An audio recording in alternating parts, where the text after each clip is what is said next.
Well, it's true because they've got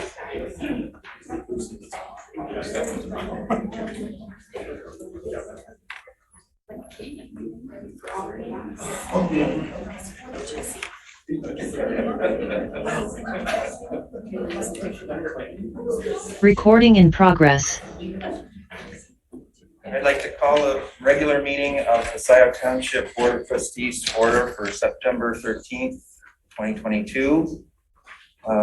We will begin with a roll call, and then please join me in the Pledge of Allegiance. Clerk Flintoff, please call the roll. Hathaway, Present. Palmer, present. Flintoff, present, Jerome, Noel, present, McLaughlin, Present. all here. All right, let's say the Pledge of Allegiance, please. Pledge allegiance to the flag of the United States of America and to the republic for which it stands, one nation, under God, indivisible, with liberty and justice for all.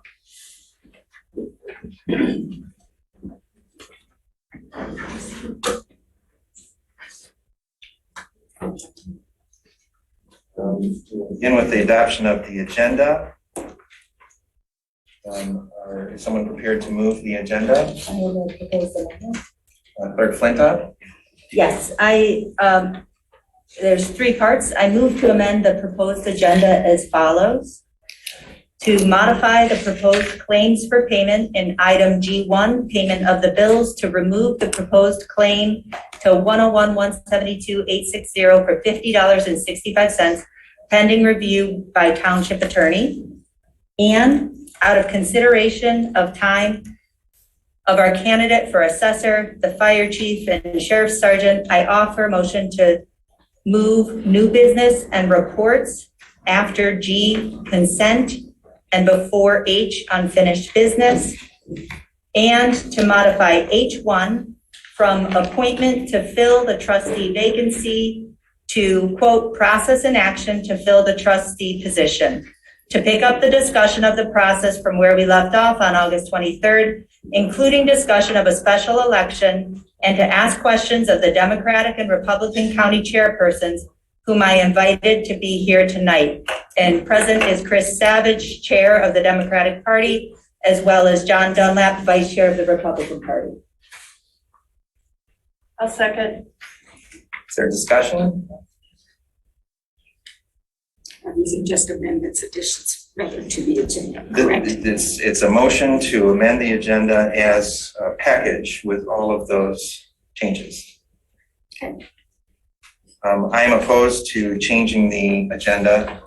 I believe that we should follow the agenda as proposed.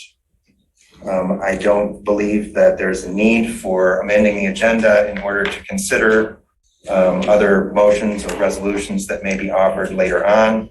And if we choose, we can invite members of the political parties who've been invited to be here tonight to speak if appropriate. So there's no need to modify the agenda for that purpose. The need, Will, would be that the item H1 actually just says appointment to fill the trustee vacancy. The model motion that you offer in your proposed agenda is actually to fill it with one particular candidate. When we last met on August 23rd, we were in a much different situation. We thought we had three different candidates and would be coming back with a second set of questions today. We can deliberate when we get to that item on the agenda. There's no need to change the agenda in order to have that deliberation. I think what Jessica is saying is that this suggests a foregone conclusion of appointment to fill the trustee vacancy, when in fact the board had not deliberated or discussed process that we were going to go through when the three candidates withdrew.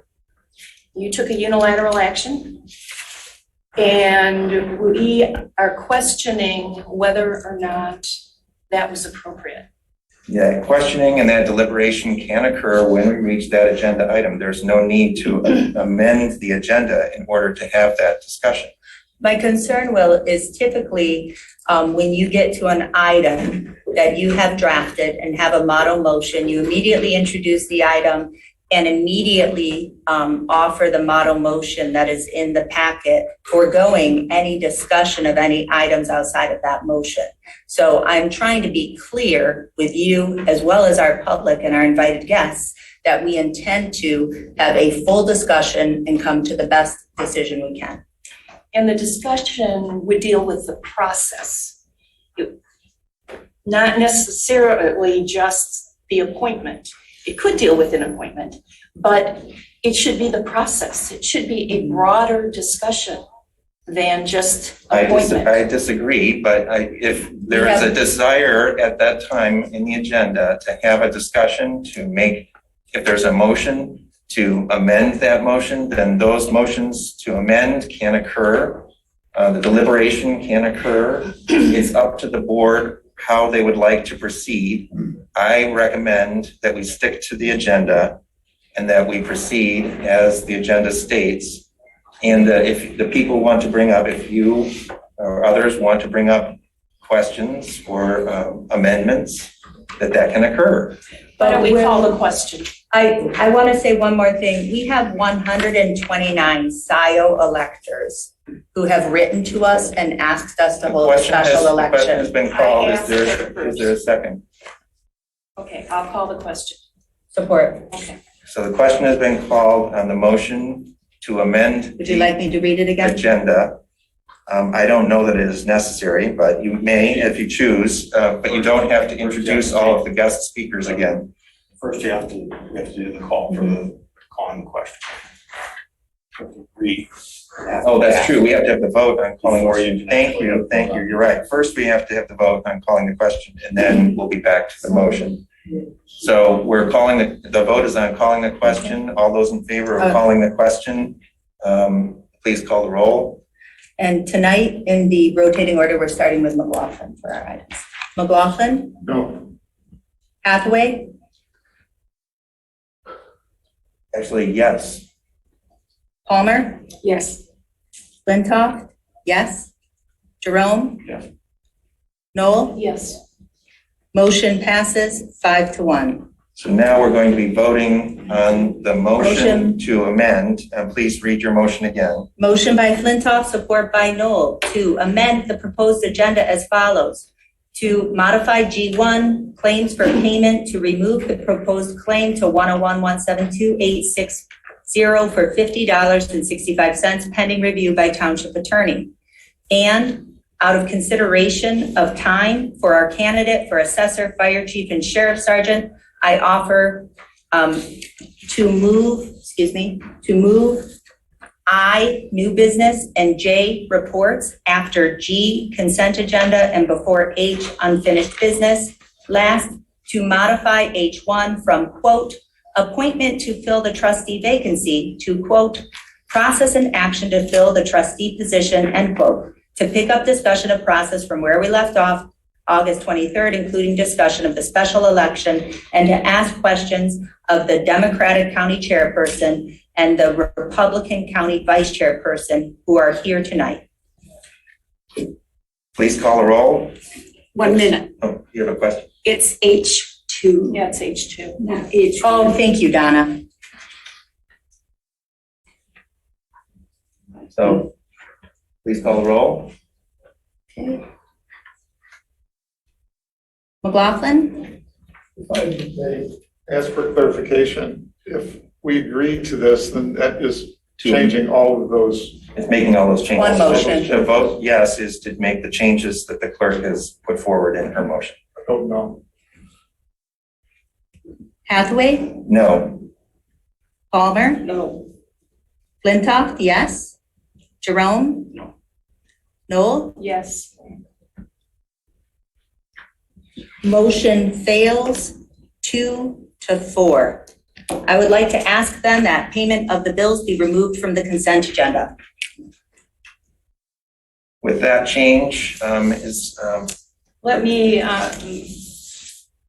propose another amendment that the fire chief's report, and I don't know if the sheriff is going to give a live report tonight or not, but if he is, the fire chief's report and the sheriff's report be moved earlier in the agenda. So at least the fire chief doesn't have to stay around for the whole meeting to give his report. well, but the fire chief will have to be here for H1, which is in new business. And the arrangement with And the the sheriff's sheriff. office is that our officer who is present is going to signal the officer who is to make the report when we're getting close to that item on the agenda. So with the removal of the payment of the bills, is that? Yeah, and where should we place that? Well, I guess we should place it on New business? New business. Okay. So it'll be the third item under new business. The- With that change, all those in favor of the agenda, please say aye. Aye. Those opposed? Nay? So the agenda is adopted with the removal of G1 to new business. That brings us to we don't have minutes because we already approved the minutes from our prior meeting at our special session. And it is too soon to have minutes from our special session ready for this meeting. So that brings us to communications to the Board of Trustees. Sure, I included a packet. We had so much communication. It's by subject matter. There is the Gelman 5 subject files for tonight, the Gelman Plume file. The second file is on the Standard & Poor Global Report that will be referenced in the supervisor's report. And the last 3 files all relate to the trustee vacancy. We have one file, residents calling for a special election, contains a full 45 electors who have called for a special election by writing to us, adding in the 84 by petition, total of 129 electors. I have verified they are electors of Scio Township. A total of 129 electors have asked us to hold a special election. That's why I'll be introducing the resolution for this board to call for a special election, which I've distributed. The board communication regarding trustee vacancies since our last board meeting shares with residents all of the substantive board communication that was had since our last meeting on August 23rd regarding this process. Last is a packet of all of the current applications for township trustees that have been received since our August 23rd meeting. Mark Brazo's is included later in the packet. This file includes the others. Josh Warner had an expression of interest. Bill Stein, letter and resume. Kathleen Brandt, letter and resume. Abby Vakilian, letter and resume. John Boyd, letter and resume. Jillian Carey, letter and resume. I have verified all of these residents are registered electors of Scio Township and therefore eligible under the statute to be appointed. Thank you. That brings us to public comment. This is a time for members of the public to speak for up to 3 minutes on any matter under the purview of the Board of Trustees. So we begin public comment with those who are physically present in the meeting hall, and then we turn to those who are participating remotely. For those of you who are present, when you have your turn to speak, please come and sit at the table and address the board as a whole. Please do not direct your comments to other members of the public, either present here or participating remotely. All comments should be directed to the board as a whole. With that, is there someone present here who would like to be our first public comment?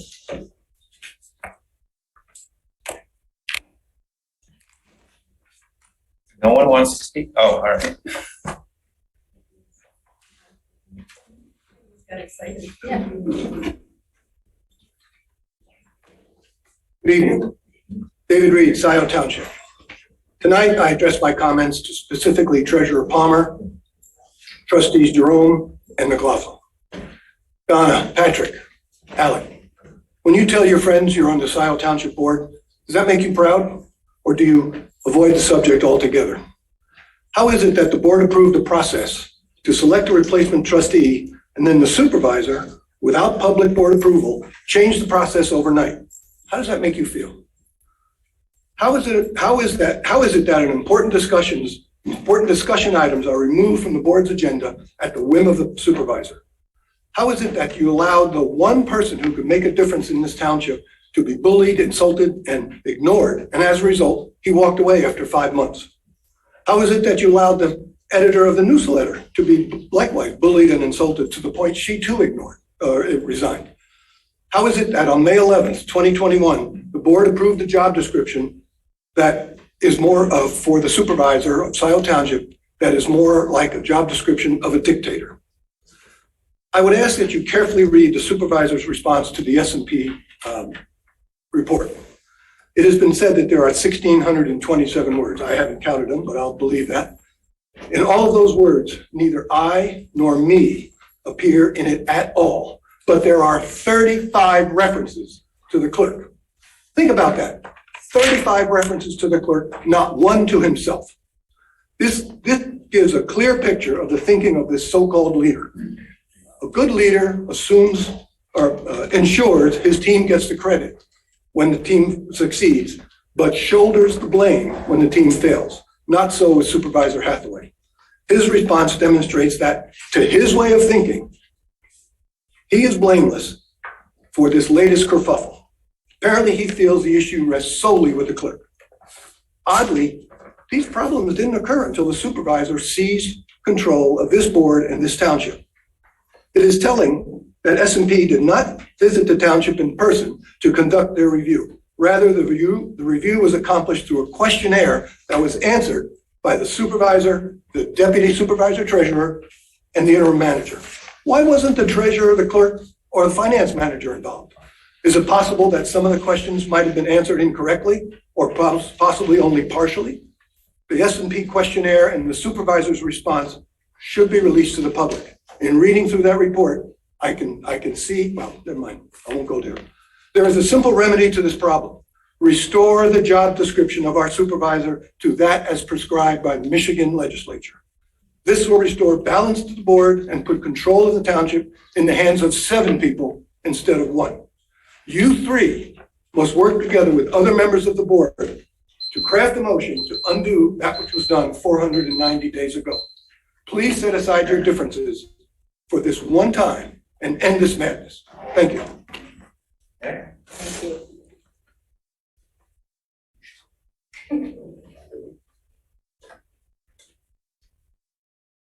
I'm gonna turn on my lights. I like to have on my lights.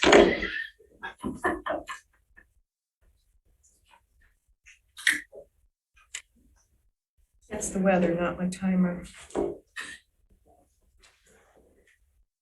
Good evening, Pam Boyd, Scio resident. First, I see we have a new Zoom person.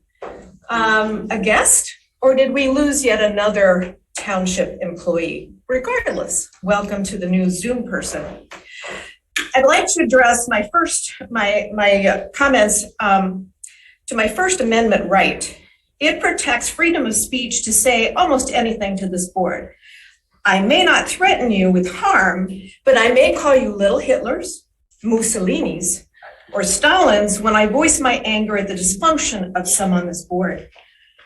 I'm directing that comment to you, Supervisor Hathaway, because you shouldn't disqualify an applicant like some were trying to do in the last meeting because you didn't like the public comments of that applicant. Didn't you learn last summer from your mistake changing public comments to make you look better in the meeting minutes? Grow a pair of thick skin and stop being whiny about your feelings. We don't care. And speaking of feelings, I would like to make an appeal to Mr. Brazeau by addressing this public body. How can you put this resident in a position you have now placed Mr. Brazeau, Mr. Supervisor, without telling him the whole truth? Haven't you learned anything from the previous time you manipulated this board into placing your candidate into the trustee position? You have thrown Mr. Brazeau to the lion's den. Those lions are angry residents who are angry at you, Mr. Supervisor, and some on this board. You have made him a shield in which you stand behind. Now he is a target. Now, instead of moving forward to carry on the business of this board, all eyes are going to be on Mr. Brazeau and how he votes with or against your motions, and all will critique his every move. Am I right, Mr. McLaughlin? How can you vote for him with what you've gone through? We have almost 200 residents who signed the petition to allow this trustee position to be put to us, your bosses, to a vote. Yet again, will you yet again vote against what the people want and continue your dysfunctional slide into Scio Township? Shame on you and any board member who votes against having a special election. In closing, I want to point out what fun my fellow residents had protesting out front of Scio Township. We got a lot of horn honks. We got a lot of people. A few people stopped by and asked us what's going on. And you know what? There was nobody who came and stopped by and said, oh, we don't agree with you. Thank you. Yes.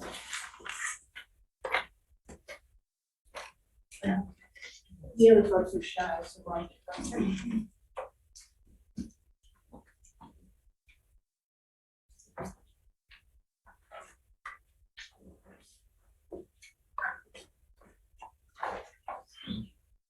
Wait till I'm ready, I'm starting your clock. I know you did David a little early. I don't have tell time. Okay, good.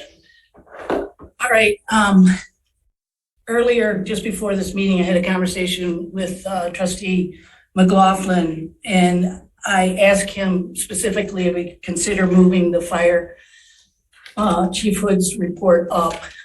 First, he said he didn't control the agenda, and I said, but you can make changes. And when trustee Noel suggested that, I saw him nodding his head, so he agreed with it. But I'm really disappointed that you didn't be assertive and try to get that changed. Trustee Jerome, I'm so disappointed that you chose not to reply to my email. It was sent directly to you regarding the process for selecting a trustee. Are you comfortable with Mr. Hathaway always speaking on your behalf? Because it seems that's the case. Next, I want to talk about payment of bills. I see there's a bill from Foster Swift that relates to my FOIA lawsuit I brought against the township. I was forced to do that because the township ignored all of my FOIA requests. I see the bill itself was twice as expensive as my own attorney. And that billing is not done yet because you had another meeting, so he's gonna bill even more. And also from that experience, it appears that Foster Swift made the determination whether my FOIA request would be granted or denied. Previously, that was done within the township. So Mr. Murdy chose not to do that. We're paying attorneys to make simple decisions on whether FOIA requests are fulfilled. They're charging at attorney rates for that, just so you know, folks. Also, I think you put this in the consent. I completely support the actions that Chief Hood is doing to get equipment for his staff. He's doing such a great job, going above and beyond, to go so far as to take the initiative to get those kind of grants. That's astounding and exceptional. And of course, I support a special election. I was out protesting today. Thanks. Thank you. Next.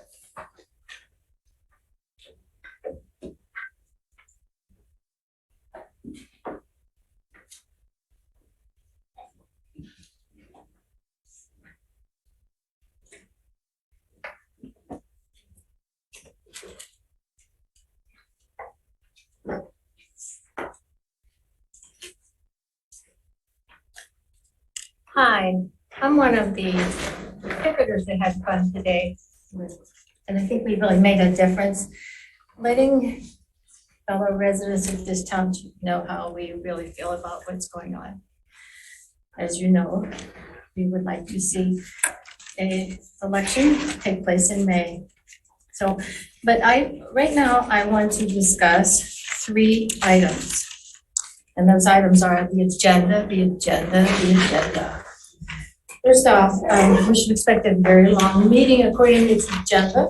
There's some very contentious points. You can tell because Mr. Hathaway, who produces this agenda, creates it and posts it, puts things at the end of the agenda, and this is a ongoing habit of his, when he was really gonna somehow stick it to us, the residents and the rest of the board, he usually puts it at the end, and you'll notice it's almost to the end. Normally it's ahead of other items, but this time it's at the end. So the 2 items, discussion of the fire chief's August report and the sheriff's deputy's July report. You know, putting them at the end of the agenda is so unkind. These are valuable services for this township. Why would you do something, not just unkind, but disrespectful? I think it's time we move them up, and I would like you to consider that now, please. You've been asked by how many people already. Why do you insist on not letting these people up further into the agenda so they can leave? I know why, but I was wondering if you would tell us why. Mr. Hathaway? The third thing is, there's 2 items on the agenda. Keyless access to the Scio Hall in the amount not to exceed $32,000. And a work vehicle for the parks, preserves, and pathways, authorizing $40,000 for a truck purchase, okay? As a taxpayer, I find these 2 action items to be too costly and not truly necessary. I mean, we're talking $73,000. That's a lot of money. And it's a lot of money when you consider that it wasn't that long ago where the clerk has asked for additional staffing, actually again and again and again because of the critical shortage in the finance department. And she had a contract canceled, an emergency contract canceled that was actually half that amount. Now think about that. We need to buy a work truck, really? We need to have keyless entry. For $32,000 a year, I'll sit out there in my vehicle and let people in this office. I mean, really, keyless entry at $32,000. I think that's a little outrageous. Use your head. You're spending money where you haven't even had an audit to know that you actually can do this. Oh, is my time up? Oh, what a shame. There's so much more to say. I'll wait till next time. So, thank you. And Patrick, I don't want you to miss the backside of this.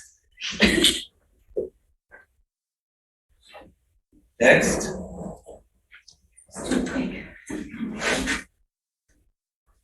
Or no one else present who would like to speak during public comment? Abby, please come up. So what is going on at Scio Township is nothing but shameful. If I get a doctor to examine Will Hathaway, which at times I've had differences with, I promise you, there is no 666 tattooed on his body. You guys have turned him into an antichrist. What? Democracy, people take half a loaf, a quarter loaf, and they declare victory. Every gang wants the whole loaf. That's Putinism, that's not democracy.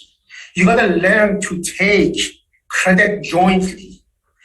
I will say this, but I will cover it at the end. When last time, people call me, I intended, as a good Democrat, I ran against Gillian Carey to endorse it, but I don't put my name on somebody. I did a public search. I read what she wrote about black out of her filing in court motion in order to show cause and for violating ballot and personal protection order, motion to extend personal protection order, Gillian Carey versus Joseph Grammatical, case number 16-001304-PH. I have no objection to her filing against Joe Grammatical. I took Grammatical to court.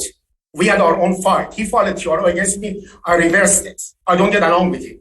Where I have an objection is that she says a guy knocked on the door was a black man. He was a confused black man. He was a nice black man. He apologized to him. But then at the end, she says, There is nothing more scary than a black man knocking at the door of your house or any man that for that fact. Can you imagine if I, as a man, I have a dispute with my wife, I get divorced, there's nothing more scary than a woman knocking at the door of my house? So now we have a whole gender problem? Now we have the whole gender. So, excuse me. I protest I that was he is told, attacking or- I was told, when Jillian jumped here to talk to me, all I told her, I did not use any profanity. I said, we have to address the board. Never told her to shut up. Pam Boyd got on the thing, address me. Abby, you disgust me. You need to shut up, shut up, shut up. Because she said that, I had to respond back. Then Jonathan Greenberg got in, the guy who plays the local Game of Thrones, always ends by saying, Jonathan Greenberg, Scio Township president like the Wizard of Oz. He told me to shut up, shut up, shut up. Let me tell you what else happened after I left here. You know, Will knows. I get out of here to go get gas. I go tomorrow and get gas. I go home in a different route. When I pull into my complex, there was an SUV sitting there. Lights off, I didn't even know. They pull in front of me, put on the lights, pull next to me and told me, fucking foreigner, you don't belong, go to where you come from. I reported this to the sheriff department, to the FBI office. This is a tolerance? Because I showed them that their new princess doesn't have clothes. She wrote these. Everybody asked me, where you got it from? You know, it doesn't matter where I got it from. If she wouldn't write these, there wouldn't have been anything to get. Why can't you go all this? You have made this into a banana republic. I send my corrected public comments. She is supposed to be the proud leader of the local Democratic Party. I've talked to her in the debates. She doesn't know the history of the Democratic Party. She doesn't know the platform of the party. And the way they treated Donald Lazarski, the leader of the Democratic Party in the House of Representatives, by both of them, is nothing but shameful. No, Governor Whitmer. And everybody knows that we have people on the board who are unhinged. Abby? I'll cover in the next 3 minutes. Okay, is there anyone else present who would like to make a public comment?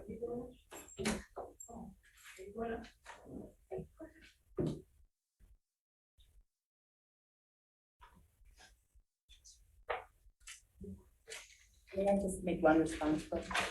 I just want to say, just narrowly in response, Abby, and you shared with me that experience that you'd had. I know that Deputy Kelly is here. Abby assured me he had reported it to law enforcement, but I just want to say publicly what I shared with you privately is that, you know, whatever is going on there, you know, there is no place for harassment, intimidation based on anybody's race, ethnicity, national origin in Scio Township. And I will just say on behalf of the board, I know that we all believe that, and I know that our sheriff's department supports that and would expect that it's going to be investigated fully.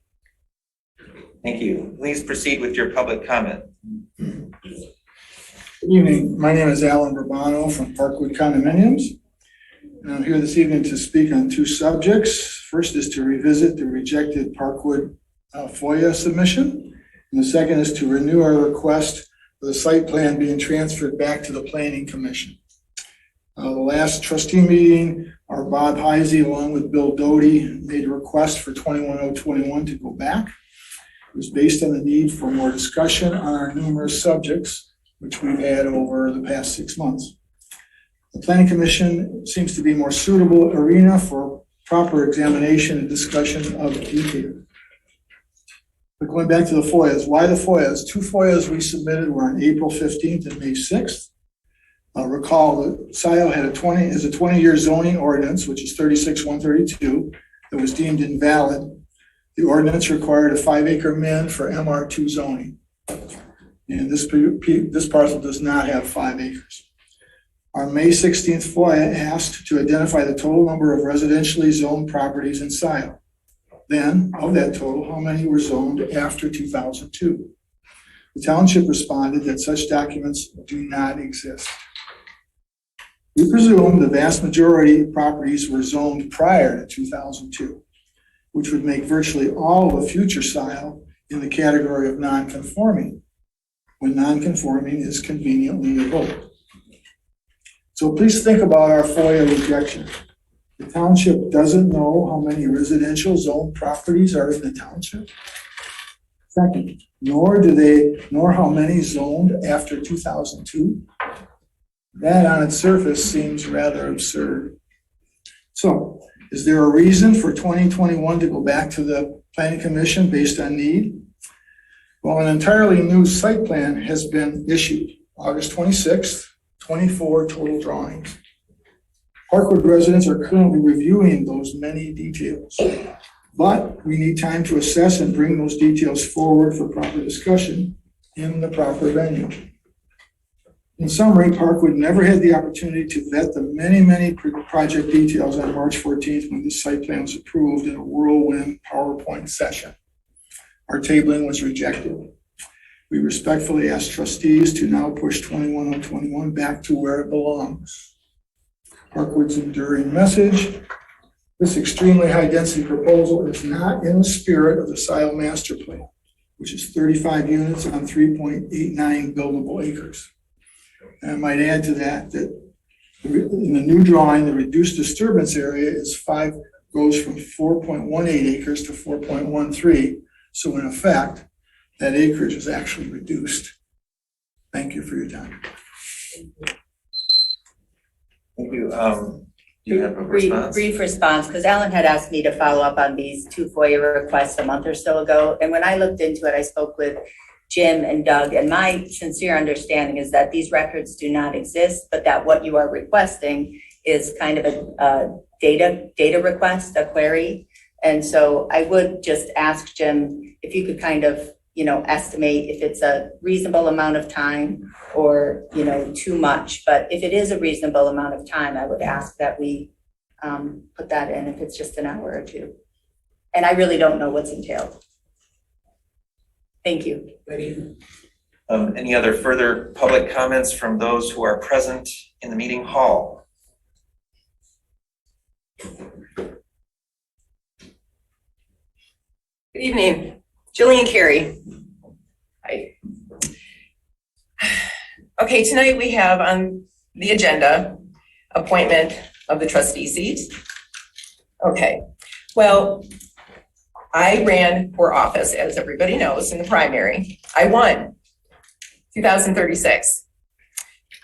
I did very well. I was out there. Well, it was a little bit easier this time because for the past 4 years, I have been involved in the township. As you know, I have been to every board meeting. So I followed the process. I followed the process with my first election in 2020, followed Campaign Finance Act. We made sure that we went to the T. We made sure our yard signs were placed lawfully and properly. And even this time, in fact, this time, I had over 100 people place signs, and I made sure in all emails that they did it properly and by the law. I have done nothing but follow process. Supervisor Hathaway, there was a process. You said there was a process. Clerk Jessica nominated me for the seat the day after, or the board meeting that Jackie Courteau's resignation letter. And you said, we can't do that because we need to follow process. So then you created a process, not with all the board members, but I'm assuming that there was some type of input somewhere. I followed process along with 4 other residents, Mark Rizzo. I'm sorry if I mispronounce his name. David Reed, Bob Walsh, and Mark Perry. Mark B withdrew first. Than I did only to support David Reed because he is more qualified than I am with his years of public service. That's the only reason why I withdrew. Then a couple days later, the 3 of them withdrew. So then we're waiting for the board to get together to create another process. And it didn't happen. You created a process. You called up Mark Rizzo. I'm sorry if I'm pronouncing his name wrong. And talked him into reapplying. And then it was told or mentioned to you that it would only be fair to send out an email and invite the rest of us. And you did that, September 6th. As you know, September 7th, I am on the Road Advisory Committee, and I brought Joe Turner in for a presentation so our township can make sure we're doing special assessments properly. It was actually a huge hit with residents. I've been very busy. I'm self-employed. I'm still involved in the township. I have 100 emails I still need to get back to. I have been with the fire department. Excuse me, I'm going to finish. Finish quickly. Okay, so then on Friday, September 9th, I responded with my application. I followed your process. You had enough time to get it into the board packet, and you didn't do that. You did send it to the rest of the board, and I thank you for that. I made sure it went out to everybody else. I included township attorney. So it's still Mark is the choice. And we went for a walk, you and I, on Sunday for 2 hours. Yeah, thank you, Tony. Okay, so tonight we have another process. And you had stated, please only talk to the board, and you allowed, Your time is up. yes, I know that. So you're talking past. Yes, but process isn't being followed by the rest of us. So instead, we have to all live by the same standards. Correct. Okay. 3 minutes per So public speech. Supervisor Hathaway, you need to change the process so it's fair for everybody, not just your process. Thank you. Is there anyone else present who Thank would you, like John. to?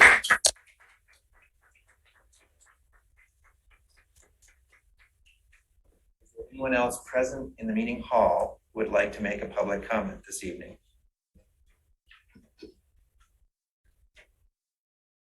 Seeing none, is there anyone participating remotely who would like to make a public comment? Yes, there's one person up hall. You are on.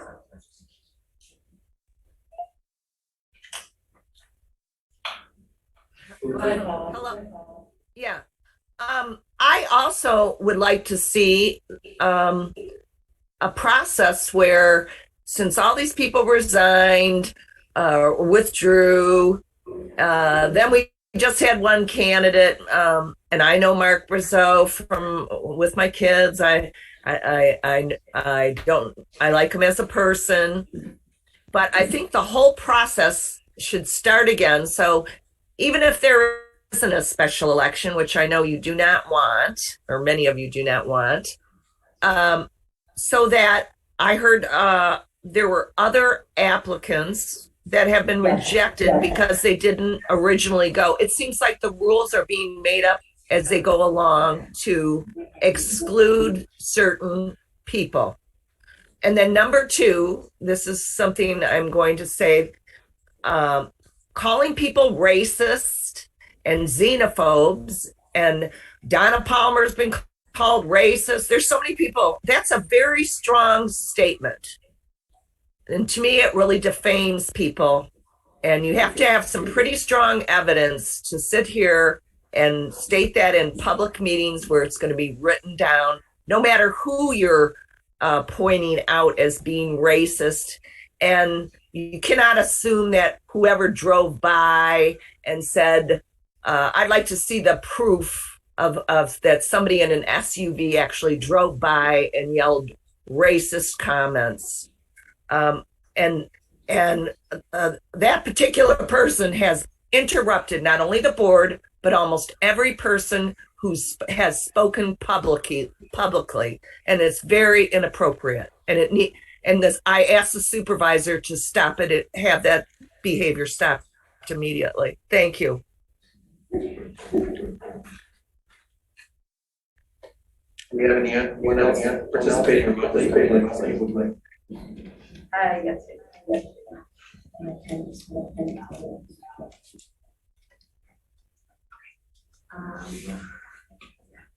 There is Rob Pattinson. Rob, you are on. Please don't start the timer yet. There is an echo. Could everyone make sure that their speakers and microphones are turned off for electronic equipment in the room, please? If anybody is on Zoom, please make sure that your microphone is completely off and your speaker is completely off. Thank you. I'll begin now. My name is Rob Pattinson. I'm a Scio resident. First of all, I would like to commend Trustee Jerome and thank him for the stand he took 2 weeks ago. The supervisor assumed he had your vote in his pocket. When you challenged him to call for the vote if he wanted to know how you would vote, he could not back up fast enough. He instantly motioned the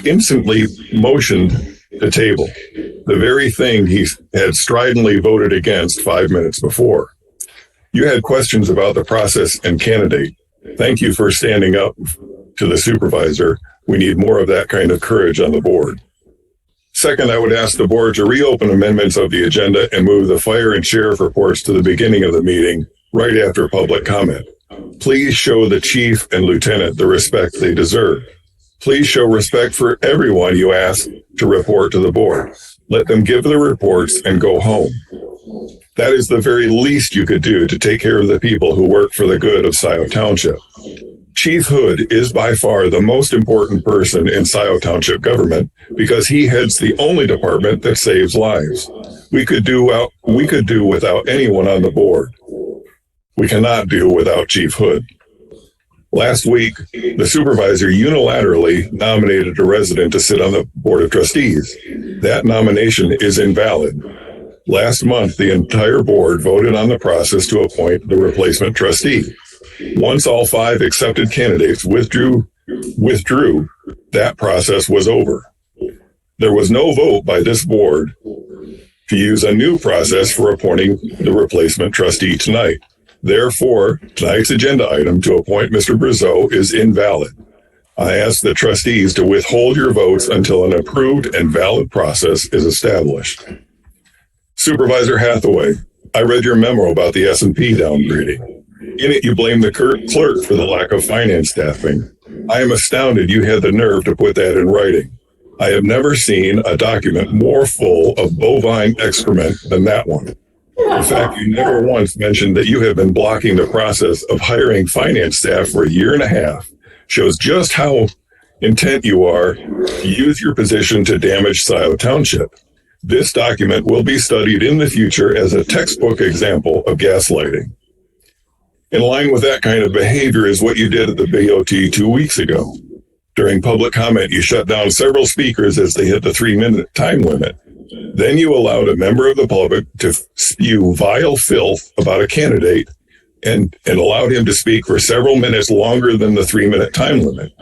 You did this because it was in line with your intent. You didn't mind that a respected citizen of Scio Township was subjected to this kind of abuse. And you did it again tonight.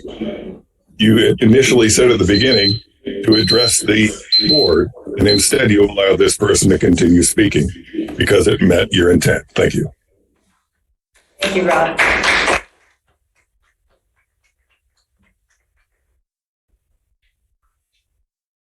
Doty, you're on. Good evening. This is Bill Doty, 465 Woodgrove, Scio Township. I'm re-echoing a little bit of what Alan said about Albright Grove, SP 21021. New site plan has been released. And last time we met, I asked that you would take it back to the Planning Commission. And due to new developments in that site plan, there are several reasons why it should go back. They eliminated some bioswales, added rain gardens, which was quite different than before. They created an infiltration basin underground with an emergency drain that will flow into the backside of Woodgrove, which is part of Parkwood. And that's where we have flooding problems today. That stormwater overflow going into U of M Lake, if it's being used by the 35 units and roads on an emergency basis, then it's really going to be bad for us because obviously we would have the same rainfall that they did. There's also the wetland ordinance violation that I've talked about before, and it's further expanding our carbon footprint. Thank you for listening, and I appreciate if you listen to the rest of our citizens and residents that have talked about this issue. Send SB 21021 back to the Planning Commission. Thank you. Thank you, Bill. Next.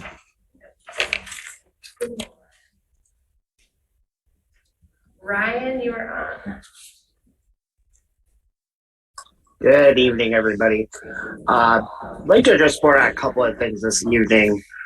First off, I did have a chance to watched most of the DDA meeting from yesterday. Supervisor Hathaway, thank you for remembering my company name and our project.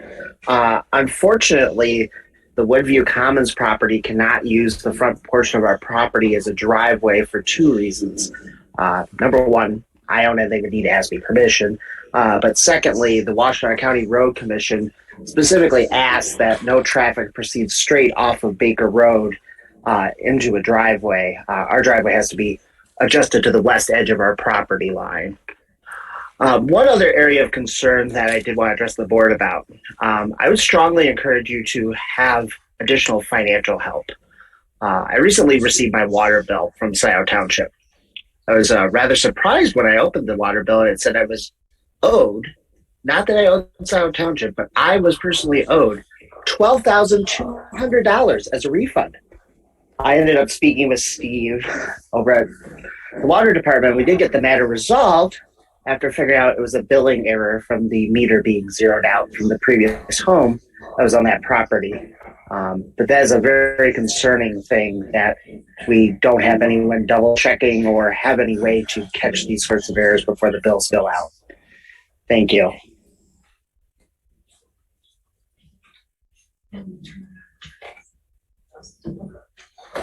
One more. Jonathan, you're on. Hi, this is Jonathan Greenberg, Park Road. Well, thank you, Rob, for your concise message. If I could just take 3 minutes here and say nothing, Rob, you could copy and paste your comments in this 3-minute spot, and it'll be worth more than what I'm going to say. Those points you made were well stated, and I would wish the board listened to you. I have two questions. One, why are you muting applause from the township? That seems like a violation of the Open Meetings Act, limiting what type of crowd communication can be communicated back into the official record. I would request that you stop muting any type of audience communication. Let the chips fall where they may. The second question I have, I had a couple of times when I was late paying my property tax here, because financially I'm a wreck. I can't keep anything straight. Anyhow, a couple of times I was late. I paid it. So it still says that I owe the money on my public record, even though it's all paid. So Don, I was hoping you could help me understand why that says I still owe the money, even though it's been confirmed that it's been paid. And, I'll be happy to take my call off the air.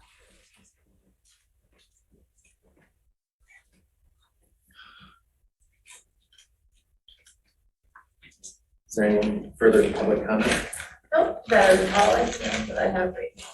In that case, we'll move on to the consent agenda. Is someone prepared, a member of the board, prepared to move the consent agenda? I'll move it. Moved by Flintoff. Second by McLaughlin. The bills have been moved from this. I guess there are purchases in here still. Please Yes, the call consent agenda as Please call the roll. McLaughlin, Yes. Hathaway, Yes. Palmer, Yes. Flintoff, yes, Jerome, Yes. Noel, Yes. consent agenda adopted. That brings us to unfinished business. The first item of unfinished business is the authorization to award a solar project to Homeland Solar. And Chief Hood is here. And I believe we also have a couple of people participating remotely who are going to also speak during this agenda item. If you could sort of bring them so they can participate. Chief, please, go ahead. So good evening, board. You have before you today an item that we discussed for quite some time. As we renovated the fire station, we made preparations to include a solar project. I brought this to the board for, I guess, a straw poll, and the board seemed to be in favor, so we began doing some work on the project. developed an RFP, which the board authorized to be issued. And when this RFP was issued, we had 3 people come out to view the project and received 2 bids. I leaned a lot on Planning Commission Chair Jan Culbertson, as she's got expertise in the subject. And after review of the projects, it's our recommendation if the board decides to move forward with the project, they award it to Homeland Solar. So the board today has a few options in front of it. First and foremost, does the board want to proceed with the project? If you do, there's a need to determine what funding mechanism to pay for the project, and then also the scope. There's really a couple different ways this can be done. You can authorize the fire side only. You can authorize both the fire and the police side. Total project costs were a little bit higher than it had been expected due to a little bit increase in scope after the formal evaluations were done. But that seems to be offset by a 30% tax credit's the wrong word if we were not a government. It would be a tax credit, but there's what we believe to be a 30% direct payment from the federal government as authorized in the new acts that they've passed. That being said, I'd ask if Jan or Larry from Homeland Solar is on and would like to make a comment, and I'd be happy to answer any questions the board might have on the subject. Jan or Larry, would you like to comment? So I'm not seeing them in here. I don't know Larry or Jan. Guess it's just me then. You're not Jan.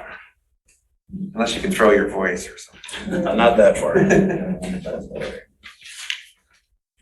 Well, in that case, are there questions from members of the board for our chief? I did ask earlier about the life of the solar panel system. Yes. And I think, I don't remember if I asked you or Jan or maybe both of you responded. They talk about the life being approximately 35 years. However, as things age, efficiency goes down. So they said basically looking at about 25 or a little less. What do we do then when it's not efficient anymore? It's a lot of money, and it's still a very new technology. We see a lot of it, but we don't see it much in homes. And here again, someone addressed the fact of using taxpayer money on some of these projects. People can't even put them on their homes because they've got shade trees. So I understand completely. So what did they say about that? So this project guarantees, I believe it's 90% efficiency. So if the panels were installed today at 100%, 25 years will be 90%. This is Michigan. We don't have the sun, but they have some. I can't buy those numbers. That's what the contractor provided to us. Additionally, the return on investment for the project is it's under 11 years. So that means the money we've expended 11 years from now will have been paid back by reduced utility bills. And then going forward, anything additional will be additional savings. Was there any offer of references that we could call businesses or places that have done this and ask for their experiences? There absolutely are several included in each proposal. Commercial projects that they've done.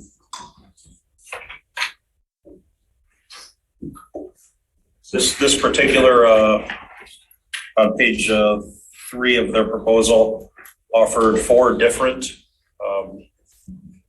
references all at the top. Huron Valley Tennis Club, Food Gatherers, Ann Arbor, Zingerman's Mail Order, and a school in Ann Arbor. I'm not Pattengill School.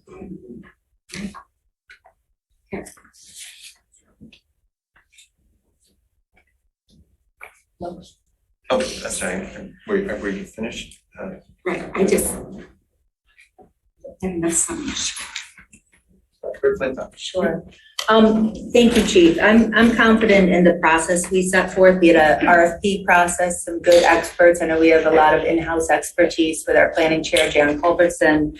I do believe that we need to start adopting renewable energy. I think the technology is where it needs to be. I would actually like to offer a motion, slightly amended from what's before us.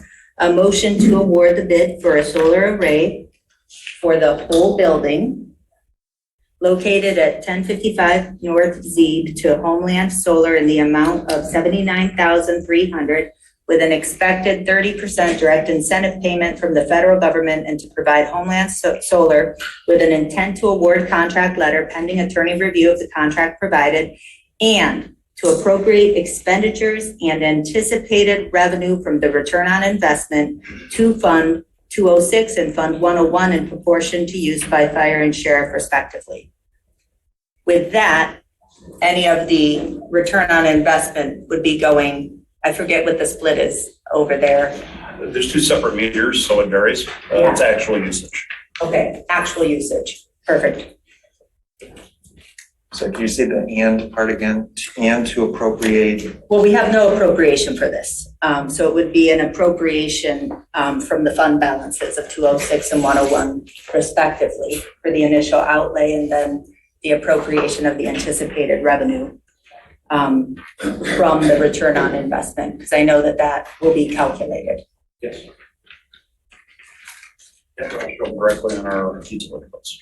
So Donna, one thing that might be good, and I appreciate if you don't support this tonight, Donna, but we will, year over year have the actual data. I have another comment regarding money. The fire department is already in deficit, and you want to spend more money. Oh, that's a major issue. It has to be. I don't see how you can do it now, Andy. You're just going to go more in deficit. The general fund can't be funding the department. There's already a loan that we did so you could complete the renovation, which was sorely needed. I just don't think it's a good time to make this move. It's just another piece of money. It's always money. Clerk Flintoff? Sure, I would disagree a little bit, Donna, with the characterization of the 1.5 million. I want to be very clear that the chief has managed his budget as well as anybody could ask the department head to manage it. So I want that to be clear. Second of all, I wasn't questioning that, by the way. Sure, thank you. Just so everybody's clear, because not everybody knows the background, Donna. I would also say, we still do not have audited financial statements for fiscal year end 22. This has been one of the areas of a lot of discussion about many implications. You'll see it in the S&P report, a lot of things. But I would just say there's a question about if the fire fund is actually in deficit at the end of fiscal year end 22. To be clear, now, I want to say still, the fire fund has the available fund balance, as does the general fund 101, to outlay these expenditures. So I had a motion, there was no second. I don't know what you want to do with that. Can you repeat the motion again, just so Sure. everyone knows what the motion is? Sure, it's a motion to award the bid for a solar array for the whole building located at 1055 North Zeeb to Homeland Solar in the amount of $79,300 with an expected 30% direct incentive payment from the federal government, and to provide Homeland Solar a quote intent to award contract letter pending attorney review of the contract provided, and to appropriate expenditures and anticipated revenue from the return on investment from Fund 206 and Fund 101 in proportion to the actual usage by fire and sheriff respectively. Is there a second? I support. Okay, so moved by Flintoff, support by McLaughlin. Is there further discussion of the motion? Trustee Jerome and then Trustee Noel. And you mentioned that there was, I'm just looking at their executive summary, because you mentioned they have a different payback period of 17 years, ROI of 75.6. I think it's a 12-year ROI. Yeah. Are you looking at Michigan Solar Solutions or Homeland Solar? I believe that's where the difference comes from. Solar. If you go to Homeland, I believe it's page 7. And is that, so it would apply to both of them, is that ROI calculated on today's cost, or do they level it and anticipate it? I believe they do. There's an anticipated, obviously, energy is not going to cost less in the future. Right, they've got a 2.5% escalator area in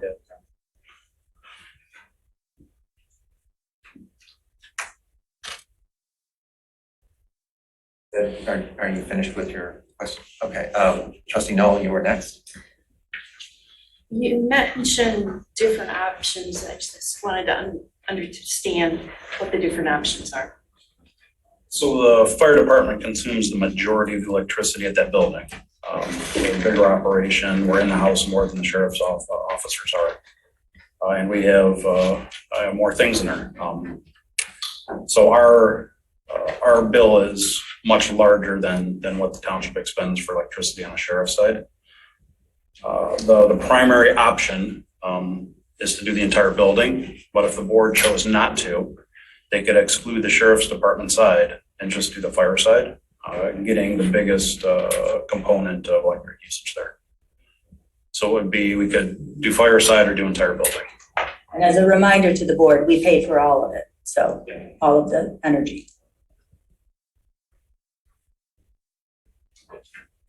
Single solar array. It's not like you're going to be doing. It's a single array with the majority of the panels feeding into the fire side, and then a minority of them feeding into the sheriff's side. It's just, you're already setting up the infrastructure to get the building. You're simply feeding another office essentially. Mhm. And I don't mean to minimize it, Yes. but that's essentially what's correct. Yep. We have 2 meters that come into the building. They're metered differently. Each meter would have its own inverter and its own certain number of panels dedicated to that. But it would look like it'd be indistinguishable from looking at the array. Yeah, sure. What percentage of the energy would be produced by the solar panels? I'm gonna give you a rough number. And you're not gonna produce more than you're consuming, right? No. Let me find a ballpark. About 76%. I'm not going to ballpark. I'll give it off their document. About 76% of the fire department usage, and about 33% of the sheriff's department usage.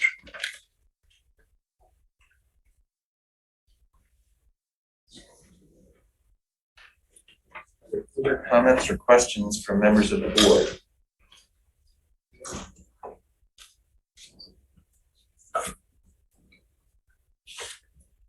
Seeing none, are we prepared to vote then on the motion? Apparently we are. Please call the roll. McLaughlin, Yes. Hathaway, Yes. Palmer, No. Flintoff, yes, Jerome, Yeah. Noel. Yes. Motion passes 5-1. Thank you, Chief. Brings us to item H2, the appointment to fill the trustee vacancy. We'd like to begin with turning to township administrator. Will I have my hand raised? I understand. I would like to begin with turning to the township administrator for presentation on the process. There were a lot of questions about the Oh. process. Well, I'd first like to offer a resolution. No. Whereas I the have Board of recognized the Trustees township accepted the administrator. It is not resignation your of opportunity Jacqueline to Courteau speak. from the elected It is office of not your Township opportunity Trustee to speak. on August 9th, 2022, and leaving a Excuse me, remainder of her Township unexpired Administrator, term please until proceed November with your 20th, presentation. 2024. This- And whereas you are not MCL recognized. You are not recognized. 168.370 You are not to subsection speak. 1 This is not your provides that turn. such a vacancy may be filled by appointment by the township board, Town- and the Township individual Administrator, please appointed proceed shall with your hold the presentation. office for the remainder of the unexpired term.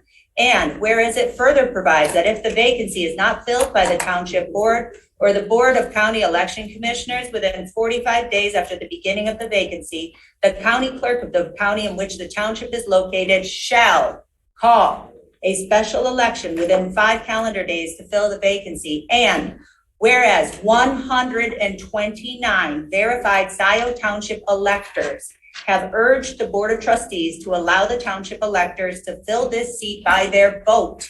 And now therefore be it resolved that the Township Board of Trustees shall not fill this vacancy, so that the Washtenaw You County are not clerk recognized to shall speak call at a this special time. election to fill the vacancy. And be it further resolved that the Scio Township Board of Trustees directs the township clerk to transmit a copy of the resolution to the Washtenaw County Clerk, Washtenaw County Republican Party Committee, and Washtenaw County Democratic Committee. You are not recognized to speak at this time. Township Administrator, please support? proceed with your report. On August 9th, the board accepted the resignation of trustee Jacqueline Courteau and directed the interim administrator to solicit applicants for the newly vacated trustee position. A deadline of August 15th at 4 p.m. was established to submit a resume and cover letter to the township, to which we received 5 applicants. On August 16th, an ad hoc committee was convened to determine if the applicants met statutory and board requirements, and all 5 did. All 5 were invited to attend the next board meeting on August 23rd to make a brief presentation and provide answers to 3 predetermined interview questions. Prior to the board meeting, 1 applicant withdrew because of a scheduling conflict. At the beginning of the meeting, another applicant voluntarily withdrew. The 3 remaining applicants presented to the board, and after discussion, a motion to appoint one of these applicants did not have a majority support, so the matter was tabled. After the meeting, the 3 remaining applicants jointly withdrew their names from consideration. Several days later, the applicant who had withdrawn due to a scheduling conflict asked to be reinstated. No, not true. No, not true. Not true. After 4 applicants were notified of this, or afterwards, the remaining 4 applicants were notified this and also given an opportunity to reinstate their applicants as well. 1 applicant chose to do so. This evening, the board has before it 2 qualified applicants based on the original qualifications.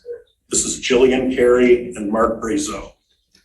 Thank you, Township Administrator. I would like to begin this with making the model motion to appoint Mark Brazo as Scio Kathy had her Township hand up. trustee to serve You don't have to be the remainder of the recognized, just go. unexpired term to which Jacqueline Courteau was elected in 2020 and from which she resigned effective August 9th, 2022. So- Others have applied and you were Point of ignoring order them, that's here. a violation. So it's moved by Hathaway, second by No, McLaughlin. no. There's a motion on the table. Is Point there of order. discussion? Point of order trumps this.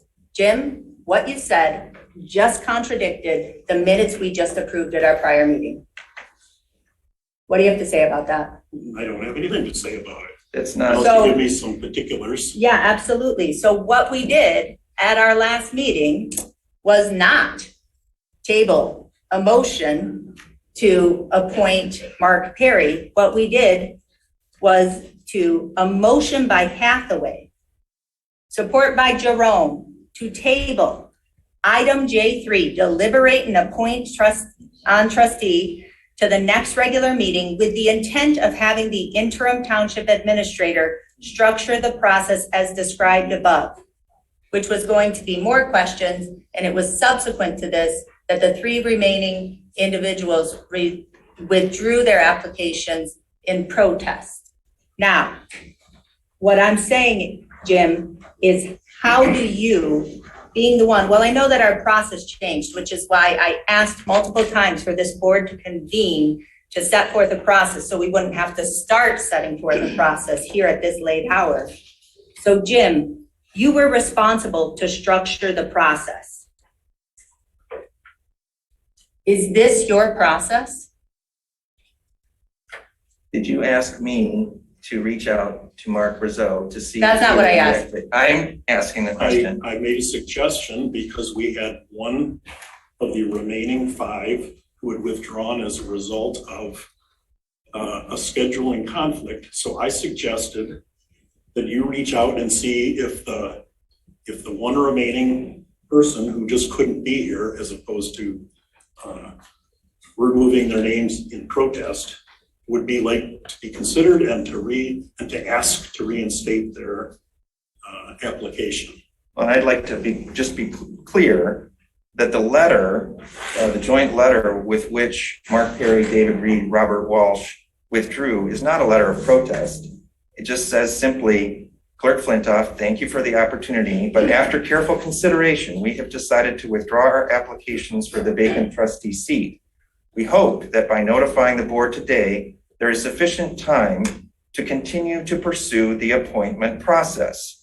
This in no way affects our desire to continue to serve the township. Respectfully yours, Mark Perry, David Reed, Robert Walsh. It is not a letter of protest. And in fact, it says that they hope that we will be able to continue the appointment process. The board process. It says the appointment process. The board process. Well, you can say that as much as you like, but that's not what it says in the letter. It actually is notifying the board today.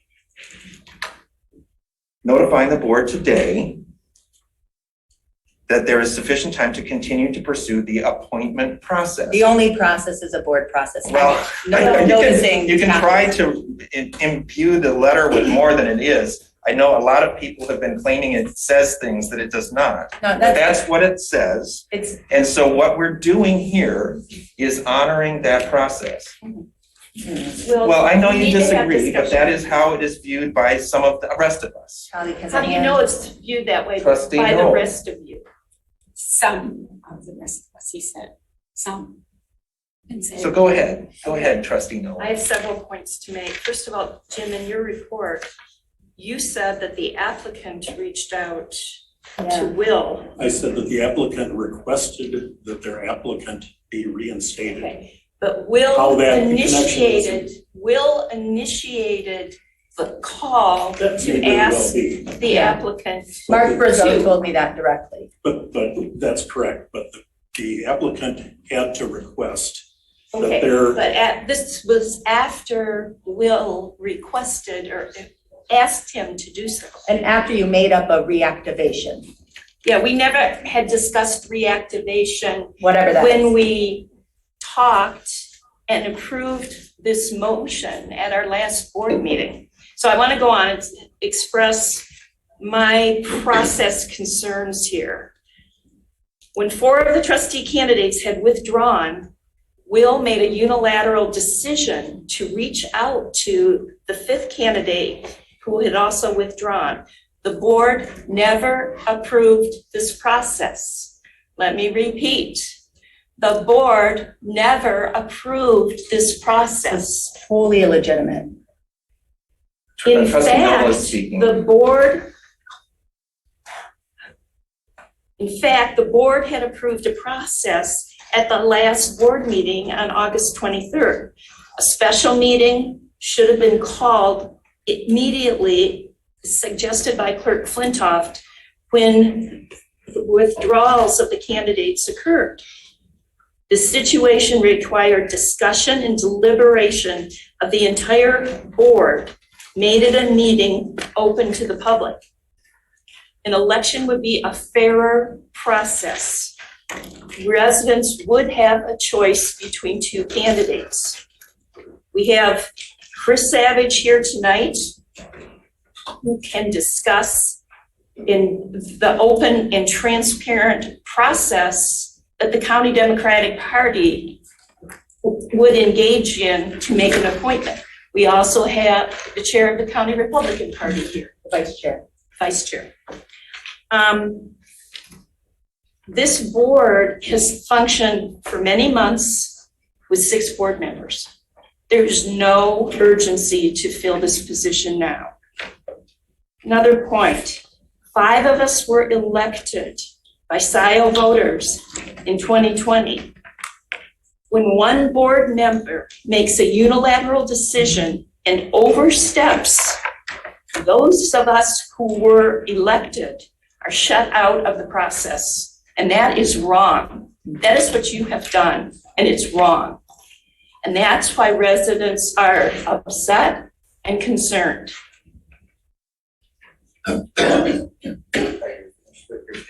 I will have one more thing to say, but I'll let others speak now. Well, I disagree with your characterization. What a surprise. So Let the others speak. there were two Will, things. That's Will. fine. That's fine. No, There's no. opportunities for other people to Others speak. should be speaking, I would and you moderating. should speak I at am the moderating end. the meeting. Thank you, Trustee Noel. I understand that you have an idea of how you would like this to go, but that is not necessarily how Okay, it is then I going will to go. finish with what I was saying. All right, go ahead. Let's say, I did speak to Mark Bresu. He's highly qualified. He would bring extensive experience, but he has no township government experience and has never been to a township board meeting. Also, he was not interviewed at a public meeting. This would have been all board members could have observed his responses. The way this process took place, we interviewed him individually outside of a public meeting. So other board members were deprived of the opportunity to observe how he answered questions to other board members. And that is typically why we have always interviewed appointees in a public meeting prior to making appointment decisions. So I would also note that all other candidates had been interviewed at a public meeting, and he wasn't. So I'll conclude there for now. I have a comment about your and Patrick's motion to appoint Mark, is it Brejo I think it's Mark Brazel. or Brezo? I took time Saturday morning to interview him on Zoom. Spoke with him directly. He told me Will had called him. He said, I felt like something was amiss, about that conversation. I've confirmed he had not read the paper. He had not known anything about what transpired at the August 23rd meeting. He had not even known that the other 3 had resigned together in an organized fashion. And I told him, I said, Mark, I'd like to talk to you about 2 things. One, I want to talk to you about why I'll be supporting a special election on September 13th. And second, I'd love to get to know you if you're suddenly interested in being part of the township. He's, a presentable person, we only had about a half hour. I can't say much. He seems fine. I don't know if I'd say highly qualified. He's a corporate guy. He has no government experience. So as a lifelong public servant, I would just note that there is some value in knowing a bit about township governance, planning, zoning, any of the other issues that we deal with. When I asked him if he would be interested, because I thought, you're really interested in the job? He's kind of more of a take it or leave it kind of guy. And he said, if I said, would you be interested if you were appointed in running in 2024? And if so, would you run as a Democrat, a Republican, or nonpartisan? And he said he did not know. When I asked him his position on voting rights, I asked him if he thought the 2020 election was stolen or otherwise corrupted. He said no. And my board members have the other have copies of this, so I am paraphrasing, but he confirmed that, he doesn't believe it was stolen, as is the position of the Republican Secretary of State currently in the state. And I asked him what his position was on abortion, birth control, and he did not answer. That is not appropriate for a township office. That's a personal decision for all of us. I, with all due respect, on a policy matter, I disagree. I disagree, given that the constitutional amendment is on the ballot for both promote the vote as well as ensuring the right to reproductive freedom. It is a basic civil and human right. And it's one that most of this state and surely vast majority of this township support.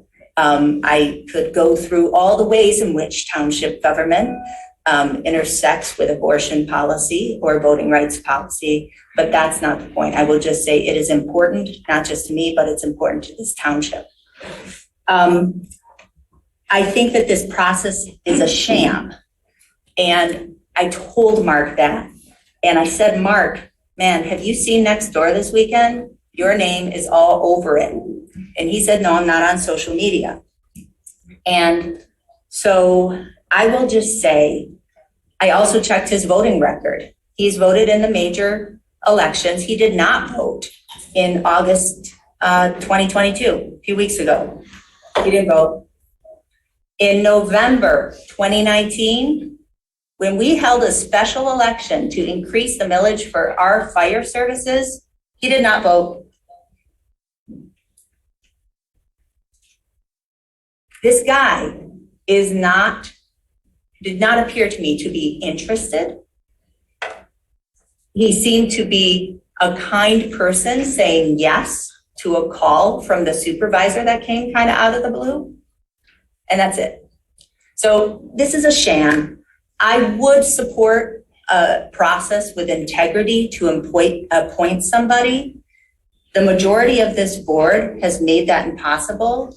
And Jim, I gotta say, I'm really disappointed that you would sit here and collaborate with Will in this way to say that there's this process when it's not been a board process. It just hasn't. It was an idea that you had. It might have been a good idea, but it's something that you and Will did in private. And that does not make a board process to say, hey, maybe we could call this guy and then we can make up this idea of reactivation. So I would just say our least worst option before us, and one at this point with 129 electors. 129 Scio electors are asking us to have a special election. And how many electors are in the township? Exactly.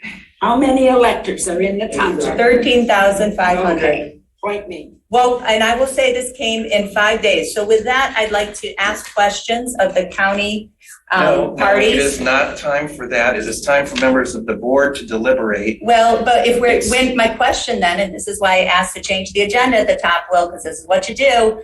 You ram your motion through and then you make no space to talk about the other ideas. So when do we talk about the special election? If we fail to appoint somebody, then there's room to talk about other alternatives. Right, see, I that will contradicts address what you this just when said I at the speak. top of I the was agenda. waiting for a turn. Are there other members of the board who have not spoken who would like to speak? Trustee Jerome. Yeah, well, I would second everyone's comments. I think the communications could have been much better and much clearer by both you and Jim with regards to how to handle this. I will say, and I've said this in conversations with others, that we had applicants to fill the role of the trustee. We had one that disqualified himself based on his availability. We had 3 others that wrote a letter and decided not to. My first inclination would have gone back to, I don't believe if we should be taking additional applicants if you had a chance to apply the first time. Nobody was precluded from that. Applying in hindsight is not the proper process. I would have always gone back and asked the original applicants if they wanted to serve. Mark Brazeau identified as such, Julian Carey did as well. That's the process that I think was fair, and that's the way I would have done it. I don't agree with having additional people now after in hindsight saying, oh, by the way, everyone could have done that. Every single person in the township could have applied to be the trustee. I will say that I also think it's important to fill the position. There's a reason they have 7 board members. 6 is not a normal number.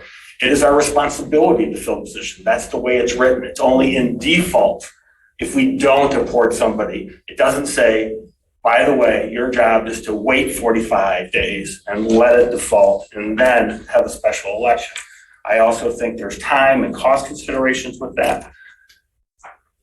I was comfortable, and one of my biggest concerns was I had additional questions I wanted to ask that this last time. I took the opportunity to speak to Mr. Poor man, and his last name. Well, none of us know it. Brazeau, or he corrected me like 3 times, and I, We'll end eventually. But I can't, from my conversation with him, I could not infer that he did not have an interest in it. I had a good, lengthy conversation. I asked a number of questions. I'm not trying to characterize him as the perfect candidate, but he was interested in serving the township. He applied in a timely manner. He obviously said no because he had an obligation. Then he came back when requested by Will, and I will obviously say communications and process could have been better in terms of communicating that we're going to go back out to them, but I still think that was the fairest methodology. Those people had indicated that they had an interest in serving as trustee. We went back to them. I don't believe it would be fair to open it up again and have a whole nother process. And so that's the way I view it in terms of the way that where we've come to and where we're at right now. Is that your statement? Are you concluded? For now, yeah. Okay. Treasurer Palmer, would you like to speak? I want to follow the process as dictated to a board to fill a vacancy, which Alex explained very well. Secondly, 2 people's names have been mentioned tonight, Jillian's and Mark's. Jillian already is in the election. She will be elected. If we should go that route tonight, we're in the same position that we're trying to take care of tonight. So this is what I've been thinking about for me to make a decision tonight. I do not want to wait until May. We are obligated to fill a position. And yes, there is no board anywhere that doesn't have odd number of people, never equal.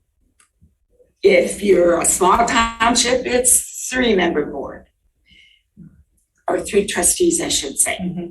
If it's a larger, it's a 5-member board. If you're big, 7-member. There's a reason for odd number. I don't want the county to do it. It's our township, our responsibility. The county wouldn't do it. It's part of the process, and they may not do it, but it's as the steps or the process is laid out to us.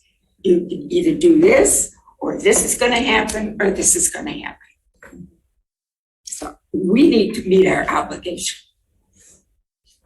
It's a tough one. We need to meet it. I'd like to address some of the things that Trustee Knoll raised. In particular, you talked about the process and how my actions were somehow inventing a new process or going outside the process. I don't see it that way, and here's why. We had a process that the board approved. It was to have materials submitted by a deadline. We had 5 applicants who met that deadline, submitted their cover letter and resume. And the clerk reviewed their status and determined that all 5 of them are electors of the township. Then we said we'd like to have them come and answer questions to the board on the 23rd at a public meeting. That's true. And one of them was unable to, Mark Brazeau was unable to change his work schedule to participate. And so because of that, he withdrew. The other 4 proceeded, answered the questions. And I know some people have, opinions about the questions and how the questions were formulated. But, I think it's reasonable to have different opinions about that. The call to Mark Brazeau, it was not a secret. It was not something that was sort of kept from people's attention. After we got the letter from the 3 remaining applicants after the meeting on the 23rd, withdrawing together, we had no applicants. I turned to Jim and I said, what are we going to do? And we talked about this. You should have turned to the board. Well, we had multiple conversations. The board, well, please. The board didn't have another meeting until today. You're right. One alternative would have been to hold a special meeting. You could have called it on your own. I'm speaking, please. One alternative would have been to try and call a special meeting. I know how difficult it is to call a special meeting. And in fact, 3 people were taking time off. 3 members of the board were, well, actually 4 members of the board were taking time off. Some people were out of town. So it would have been a very, very difficult thing to schedule a special meeting. It is not true. The fact of We it, have- please, I'm speaking. I know, but it's just not true. And the Well, public I'm deserves to know sorry, that. but I am speaking.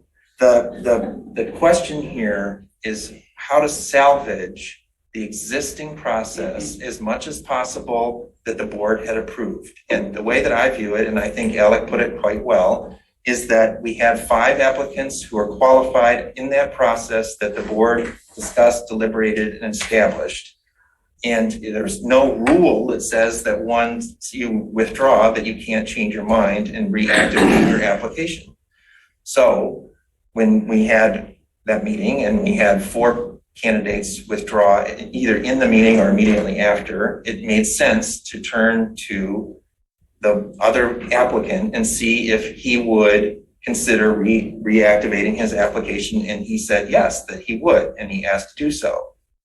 Now, you can view that as somehow some sort of violation, but it's only a violation if you believe that somehow once you've withdrawn your application, you can't reactivate it. And yet, Kathy, you sat in my office just, a few minutes after I got off the phone with Mark Brazeau and suggested to me that if you're going to give one applicant the opportunity to reactivate a withdrawn application, you have to offer it to all of them. And I said, you know what, you're right, that's a good point. And so I did so. And after several days, we had another applicant who chose to reactivate her application. So clearly, Kathy, when you were meeting with me, the idea that you couldn't, reactivate your application wasn't something that was firm and fast in your mind, because you suggested to me that we actually offer the opportunity to the others. So I understand that you want to respond, but I'm still speaking. So the other thing that you are emphasizing, or the other proposing, is that this, other process is somehow better, that we abdicate our responsibility to a point and sort of turn it over. Y'all don't even understand it. Turn it over to the county to have a special election in which the political parties would choose nominees who would then run in a special election that we would pay for in May of next year. That's 240 days from now. So we'd have to wait until then to resolve this question of the vacant seat, which I know people think, oh, that's no big deal.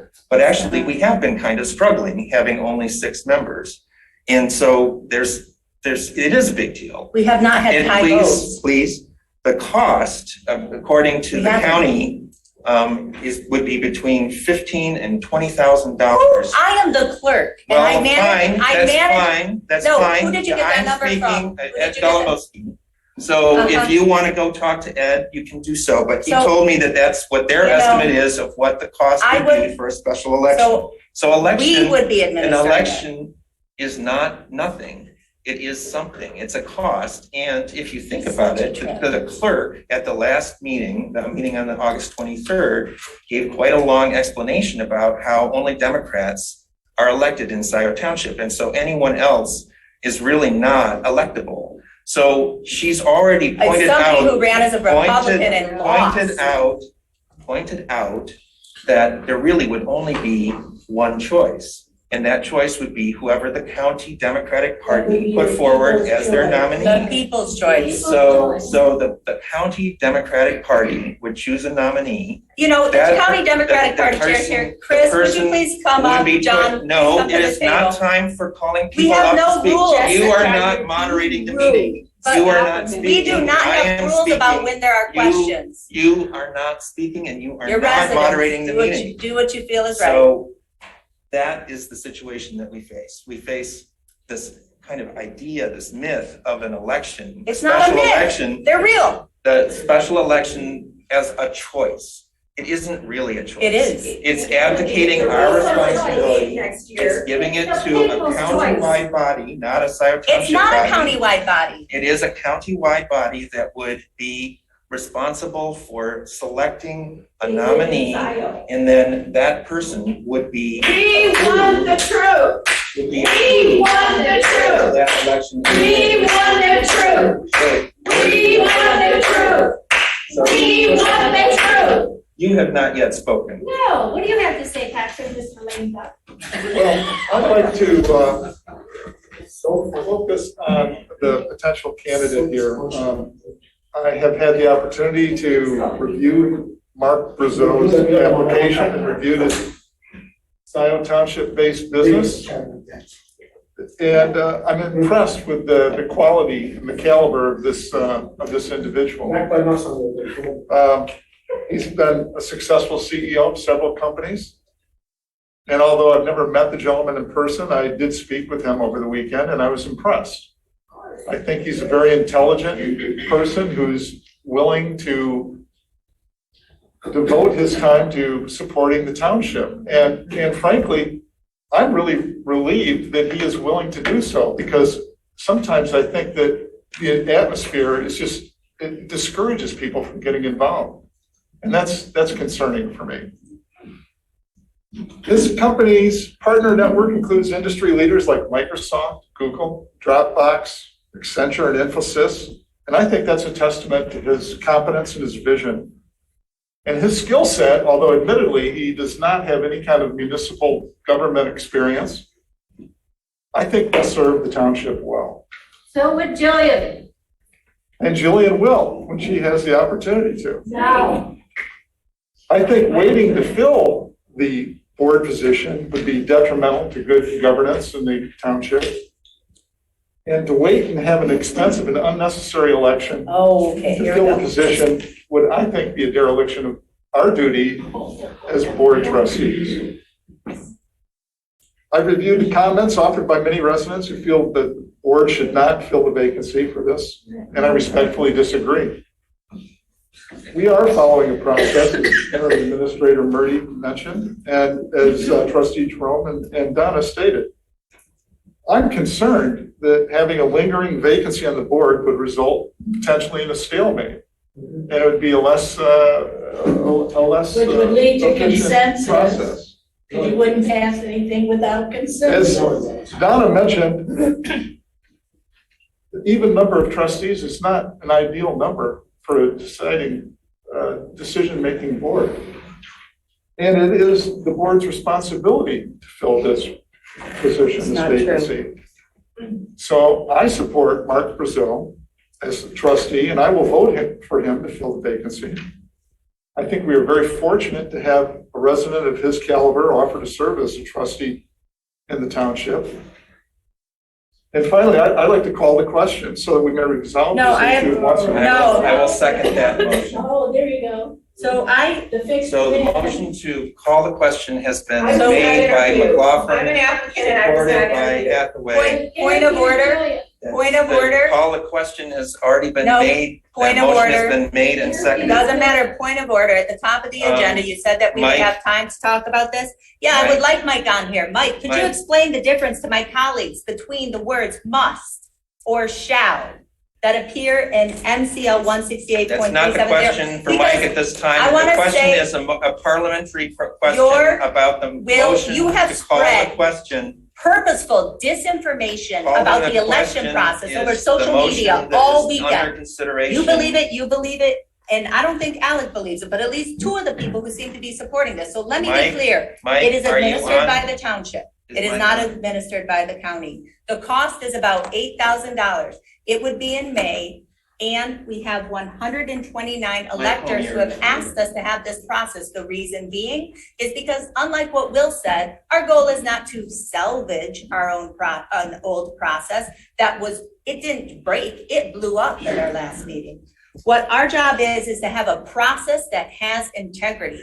So if a majority of this board could get it together to have a process that has any iota of integrity, the residents would support it. The process that has the most integrity here is a special election. Mike? And so with that, Yes. I would like to. The question Mike- is, the motion to call the question was made and seconded. And I have a And point that- of order. That doesn't matter.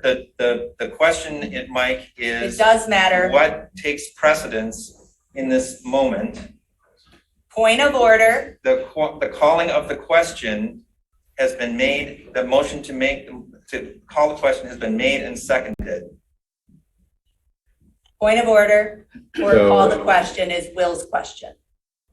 So let me back up because I want to refer all of the board members to your board rules and your conduct of meetings, which you violated probably 6 ways from Sunday.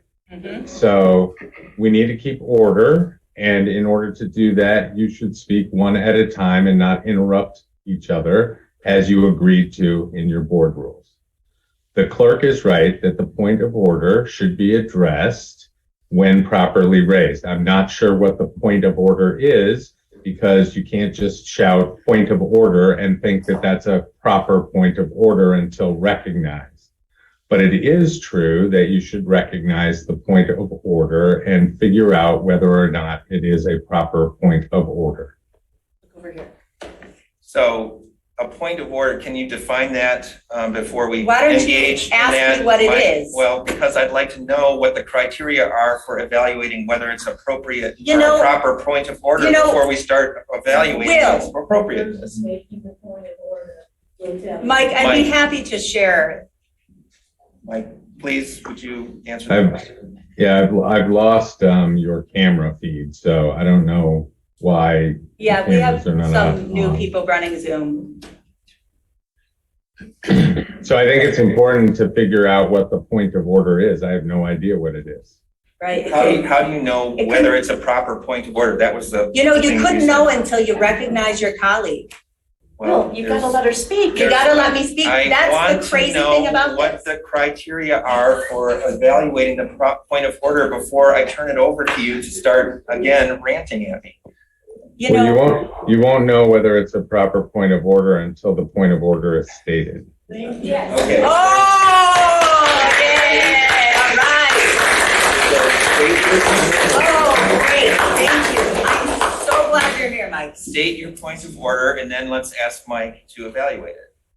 So my point of order is that we're in violation of our adopted agenda because Will said he would provide time for the vice chair of the Republican Party and the chair of the Democratic Party to answer questions during this agenda item. That is not true. That is not what I said. Okay, yeah. No, hold on. I want to hear from Mike. Well, I don't believe I ever heard that either. What I did hear was that at the time this agenda item came up, there could be alternatives in terms of the process discussed as part of that agenda item. Not that anybody Mike committed discussed. to taking questions and answers from any participants. So Mike, We're losing audio from the township hall room. You're very, very quiet. Mike Homier is coming through clearly. We cannot hear what's happening in the boardroom. Okay, Will and Mike, can you hear me? Yes. Okay. I was the one that raised that question early on because Will had immediately made the motion, and I wanted to have discussion before that motion was made. And he said to me, there will be time for that Yes, later. he did. And the issue that I had mentioned was, I wanted to hear from the county party chairs about how they would go about a process and general information. How would they select, how would a candidate be vetted? So we've never had that discussion. Right. Chris Savage is here, and I would like to hear from him because he has information that could be helpful to all of us. And it is a disservice to the public in general, especially in the age that we live in, for the supervisor to be spreading incorrect information about basic election administration, even with the statute. That is why I handed out 168 in front of you. All you have to look at is subparagraph 1, subparagraph Okay, 4. Can we take a break for a minute? Because now I think we've strayed beyond the point of order. Okay. Yes, So please, let's stay with the point of order. the point of order is whether or not there is a parliamentary rule violation. That's what a point of order is. So to the extent that the point of order was made suggesting that the board was going to hear comments from participants in the audience, I don't believe that that's a proper point of order. What about Kathy's point of order? Well, Kathy's point of order sort of falls into the same context that there was, I understand that there are members of the board that desire to hear from people, but it is up to the board to make that determination. But it's not a rules violation. It's not a parliamentary rule violation. And Mike, as clerk, trying to fairly administer elections in this environment, when I have a supervisor misstating the statute, so 168.3701 provides that such vacancy must be filled by appointment by the board, and if it's not filled, then the county clerk shall call a special election. So must versus shall. I want to be very clear. The statute fully anticipates this situation, and it puts the ultimate responsibility on the county clerk to call an election. It is administered by the township, as always. It would be between $8,000 and $12,000, depending on if promote the vote goes through. Why Will spends his time on elections is anybody's guess. I will also say that it would give people confidence in the process, and that's the number one thing. We need a process with integrity, and the voters will accept anyone who is elected. Okay, that's the voters enough. will not accept anybody we point of appoint order question. under these conditions. Mike, I think it's clear that there is no valid point of order here, a parliamentary procedure question. There is a desire to have a debate about whether to have a special election, but it is not a point of order. And therefore, we will turn back to calling the question on the main motion. The main motion is to appoint Mark Brazeau as Scio Township trustee to serve the remainder of the unexpired term to which Jacqueline Courteau was elected in 2020 and from which she resigned effective August 9th, 2022. So the question is, shall we move on to voting on that motion? The question has been called. Please call the roll. McLaughlin, Yes. Hathaway, Yes. Palmer, Yes. Flintoff, no, Jerome, Yes. Noel, No. motion passes 4-2. So now we are voting on the motion to appoint Mark Brazeau as Scio Township trustee to serve the remainder of the unexpired term to which Jacqueline Courteau was elected in 2020 and from which she resigned effective August 9th, 2022. Please call the roll. McLaughlin, Yes. Hathaway, Yes. Palmer, Yes. Flintoff, no, Jerome, Yes. Noel. No. Motion passes 4-2. I would like to make sure everybody reads the 129 names of your neighbors who pled with us to have a special election. We will now be moving on the agenda to new business. The first item is the possible action on the promotion of the acting assessor to township assessor. And Jim, would you like to introduce this agenda item? Andrea, can you come up? I'd like to introduce Andrea Garrett to everyone. I support you, Andrea. Thank you. I'm still awake. Yeah, you can trust. Past my bedtime. And thank you, Andrea, for being patient and staying way past your bedtime. Yes, it is. Andrea was appointed acting assessor upon the departure of our previous assessor, Warshaw Kulkarni. At the time, Ms. Garrett was not interested in the permanent position of the assessor. However, agreed to fill the vacancy in an acting capacity until a permanent replacement could be found. Ms. Garrett has since reconsidered and would like to be considered for the permanent position of township assessor. Andrea Garrett has been with the assessing department since October of 1998, holds a MAAO license, a level 3, which formerly known as a level 3 from the state of Michigan. As such, Ms. Garrett has sufficient experience and license level to hold this position, and I can thereby recommend her appointment as the township assessor. And so, do you want to say a few words or ask Andrea a few questions? Please, Andrea, speak. Speak to the board. Bring it. Just come on. Let's go. Clerk Flintoff. Sure, I just have a question for Jim first and then a question for you. All right, Jim, could you tell us a little bit about the process that you went through to interview Andrea and a little bit about what it means if the township were to go from a level 4 to a level 3? Because I know in the past when we've recruited, that's been important. Well, I had 30 years to interview Andrea. So I didn't really need to formally introduce or interview Andrea. Right now, the Scio Township, and in fact, since Dexter became a city, Scio Township is not required a level 4 assessor. It's based on total SEV and based on the percentage of that SEV that constitutes commercial industrial, more or less considered complex properties. If you were exceeding either a certain percentage of your total SEV in commercial industrial, or you meet the total SEV, then you're required to go to the next level or a level 4, which we were considered a level 4 requirement until Dexter became a city, and that removed several $100 million in SEV.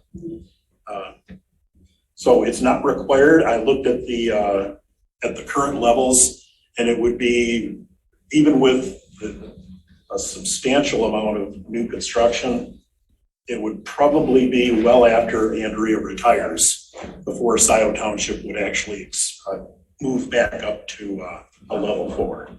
So I'm confident in her abilities. She's learning every day. She's taking as many classes as she can so that she can catch up, especially with the more complex properties. She's well-versed and very experienced with residential property. It's the more complex ones that she'll gain that experience through doing. Yeah. So, any other questions that No, that's great. Okay. Great. For Andrea, first of all, I'm so excited that you're finally interested in being the assessor. I had hoped. It took a while. Yes, it did take a while. but really glad that you served the township and will serve the township in this new capacity. I wanted to just share that Andrea is a wonderful person to work with, wonderful colleague in the office, consistent, hardworking, knows this township better than anybody. Been to each property at least twice. Yeah, and really understands this township. And so I just wanted to ask generally, Andrea, what do you see as kind of the key 1 to 3 things you're gonna be tackling in the next year as assessor? I know with the rate of growth and then just from working with this job for the 2-3 months I've been working at it, there's a lot of the administrative type stuff and not so much the assessing work.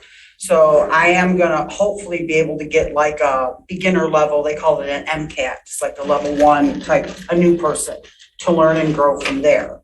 Because I'm not gonna be here forever. I'm not gonna be here 43 years like Jim was.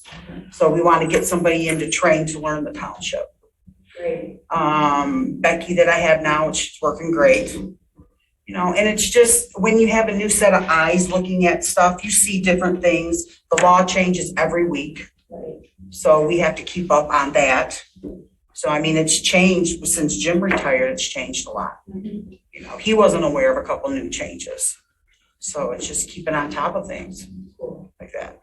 And Andrea, not to hold you to anything, that'll be at budget time, but are you imagining that you're being the full-time assessor, Becky part-time, and a full-time junior person would round out the assessing team, or? It would to get somebody to help to learn, to grow, because I think having a history in a township is important. I mean, I've been here, it'll be 25 years starting next month. And having a history on things helps a lot when you are talking to people. Yeah. So, Becky and I could probably work through it. I mean, we're gonna have to, we have no choice right now. Sure. But in time, you know, with the new construction we got going on, Woodview Commons coming in and any other potential, it's gonna increase the workload a little bit. And I asked that too, just from a budgetary point of view. I mean, that will make the assessing unit more cost effective. It'll be run on less money than it used to run on. And so I appreciate that as well. So thank you, Andrea. Any other questions for? I'll say something. I've known Andrea for a long time. Yeah. Welcome to this new role. Thank you. I appreciate it. Thank you. All right. Oh, yeah. Oh, was that yes? Or Well, I was thinking that we would applaud after we made it official, so. I'll make sure. I'll make the motion. All right, Clerk Flintoff, please make the model motion. To promote Andrea Garrett from the position of acting assessor to township assessor and increase her salary from $81,814 to $87,000 effective September 16th, 2022. So the motion is by Flintoff, support by Jerome. Unless there's further comments, please call the roll. McLaughlin, Yes. Hathaway, Yes. Palmer, Yes. Flintoff, yes, Jerome, Yes. Noel, Yes. motion passes. All right.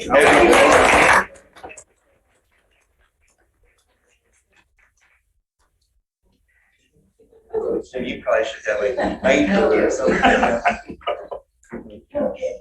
All right, so that brings us to the item that was moved from the consent agenda, and that is item G2, the payment of the bills. Sure. And Clerk Flintoff, you asked to move this from the consent agenda. Please explain.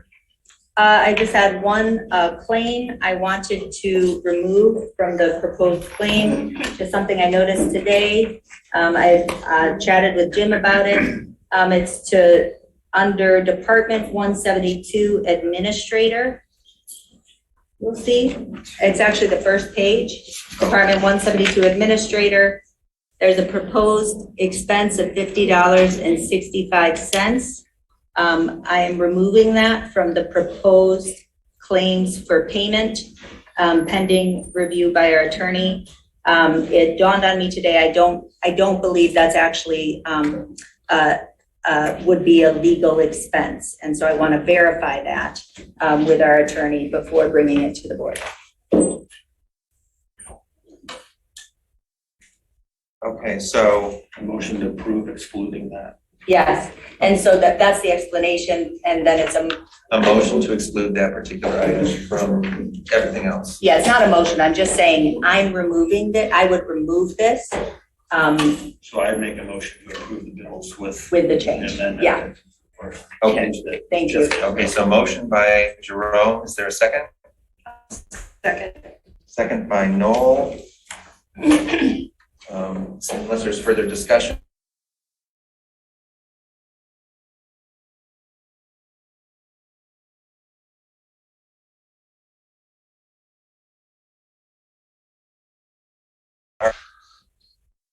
Hathaway, Yes. Palmer? Yes. Flintoff, yes. Jerome? Yes. Noel? Yes. All right, payment of the bills adopted. Well, no, payment of the bills. What's the Payment of- motion was to remove that, right? So No, now no. we have to approve the payment. No. Oh, no. Motion to pay the bills with. Without that item, okay, so then, Without all right, that. sorry, I misunderstood the Yeah. motion, but that's even better, all right. All right, that takes care of new business, that brings us to reports. I have a question for Mike. If you're still with us. Yep. Is it, does the board have the ability at this point to change the order in which the reports occur? Oh, I don't remember whether or not your rules address within that an at all. item? It's within an item. If it's within an item, yes. If it's between items, no. So we couldn't, for example, move the fire chief's report ahead No. of the other reports? No, that would be an adoption of the agenda, right, Mike? Yeah, I suppose, and I don't necessarily get too caught up. If the board voted to amend the agenda to make that change now, it could probably do so. What I would like to propose is that we move the fire chief's and the sheriff's reports ahead of the other regular reports. I guess that's the motion that I would make if there's a second. I support. So moved by Hathaway, support by Palmer, unless there's further discussion. I think that, I don't know who from the sheriffs, I know the chief's gonna stay the whole time anyway, so, but anyway, that's fine. All right, so then let's vote on that motion, please. Call the roll. And to be clear, to move J3 and J4 up top? Yep. Okay. You can do it by voice vote. Oh, okay, voice vote. All those in favor say aye. Aye. Those opposed? All right. That moves you for up next. Chief? I get brought in to make a presentation, Andy Hood. If there is someone from the sheriff's department who would like to come and make that report. Okay.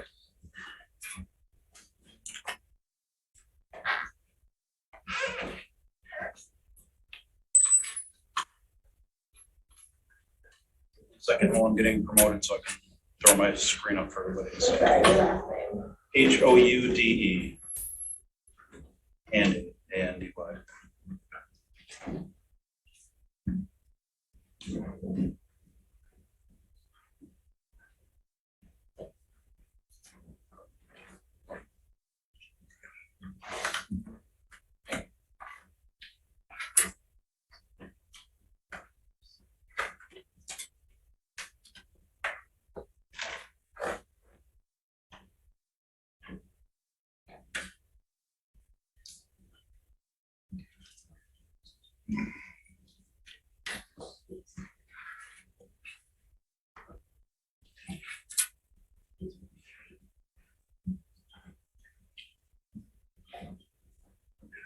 Okay, got it. Got it, thank you. Perfect. Good evening, board and members at home.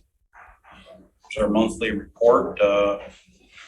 August 2022, 107 total incidents, 104 in Scio Township and 3 outside the community. Breakdown of incidents as follows. As typical, EMS calls account for the majority of our calls. Very unusual, we had no fires this month. As you'll see, hey, open and honest. As you'll see, we got dispatched a number of fires that turned out not to be, but we requested mutual aid for 2 incidents and responded outside the community 3 times at a request of neighboring community. And your fire department doesn't only do fire calls. During the storm that occurred on the 29th, we responded to many hazardous condition calls. Several of them were power lines down, which were arcing, causing fires. However, with live power lines, there's not much we can do except notify DTE.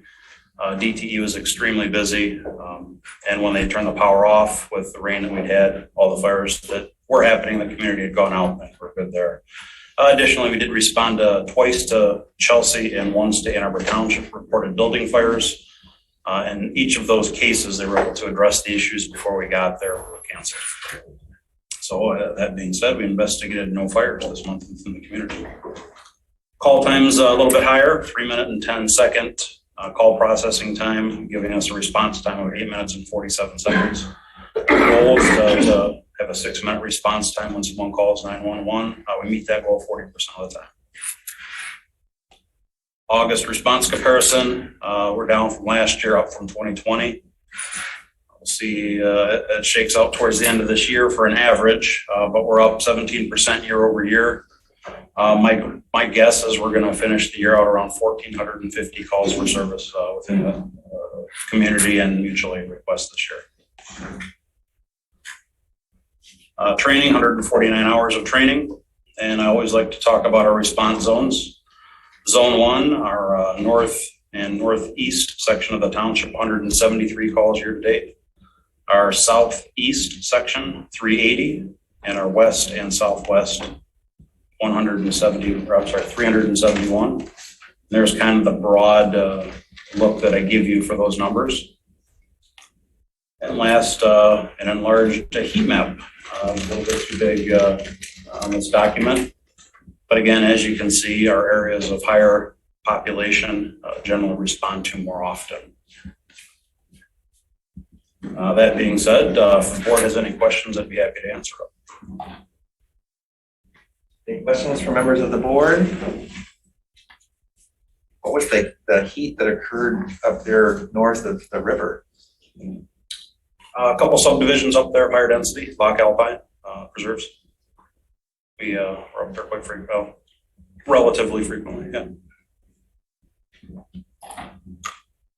Any other questions? Thank you, Chief. Thank you, Board. That brings us to the Sheriff's Department.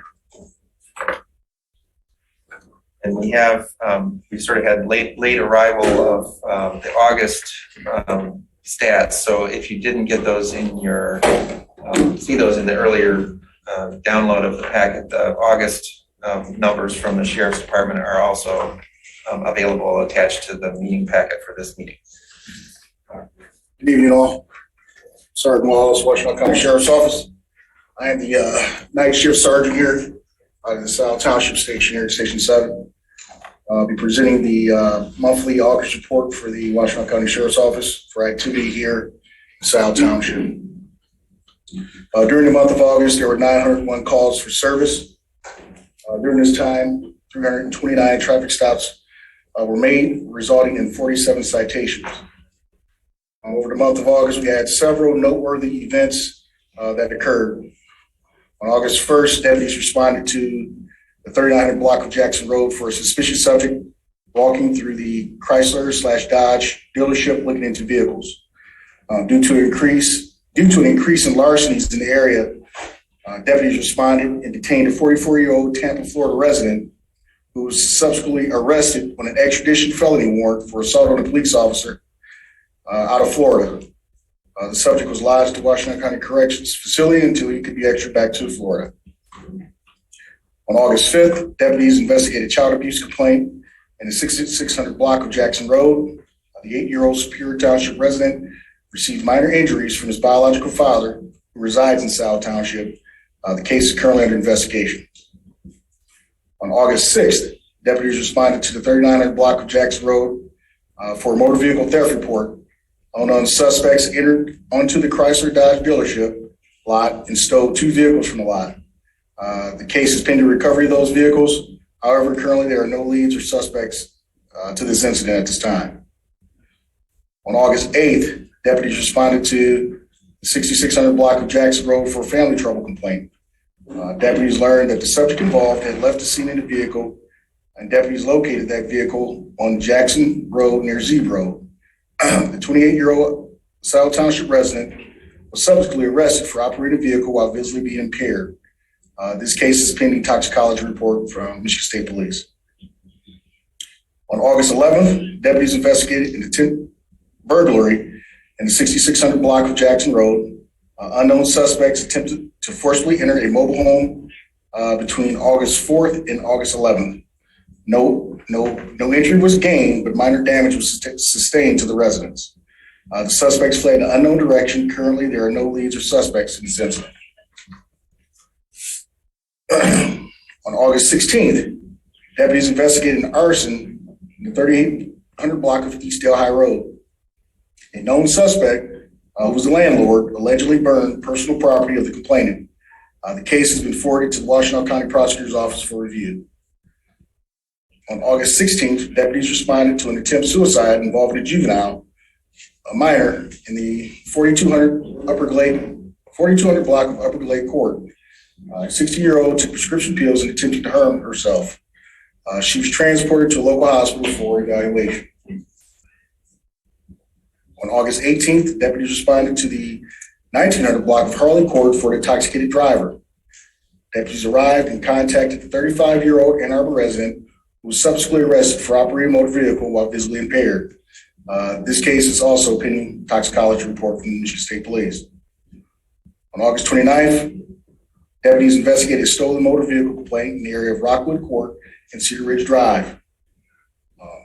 Between August 24th and August 29th, unknown suspects stole a flatbed trailer from a construction area and fled in an unknown direction. Currently, there are no leads or suspects in this incident.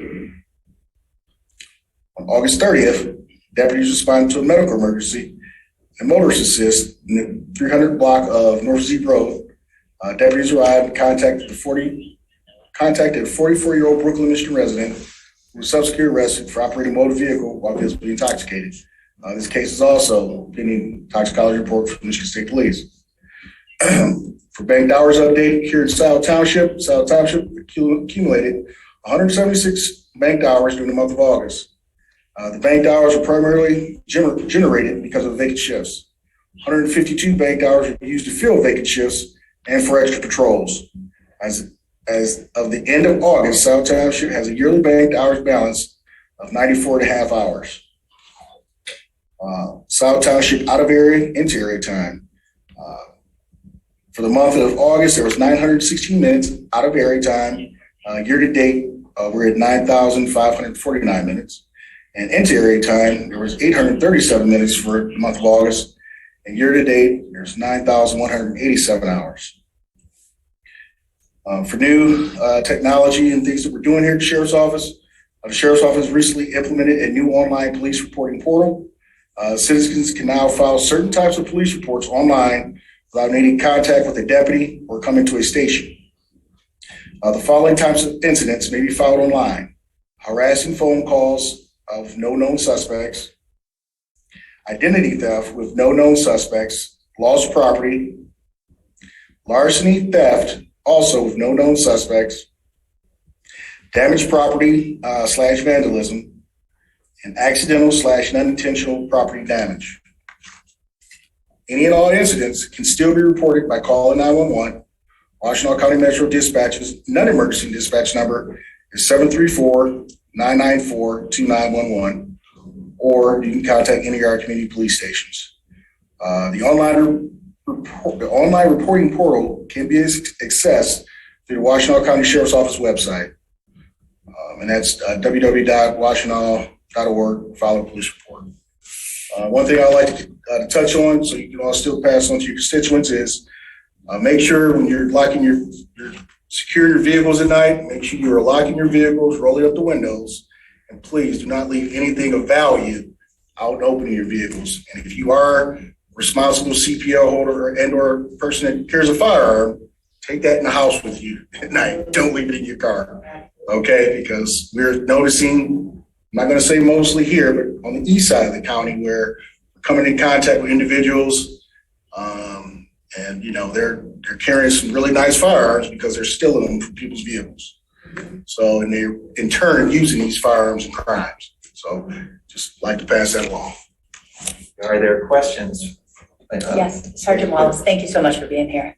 A question, I know that the county used to have a county-wide committee of some sort. I think it's been inactive for a couple of years, but it was of all the jurisdictions who contracted with the Washington County Sheriff's Office for patrol services as we do.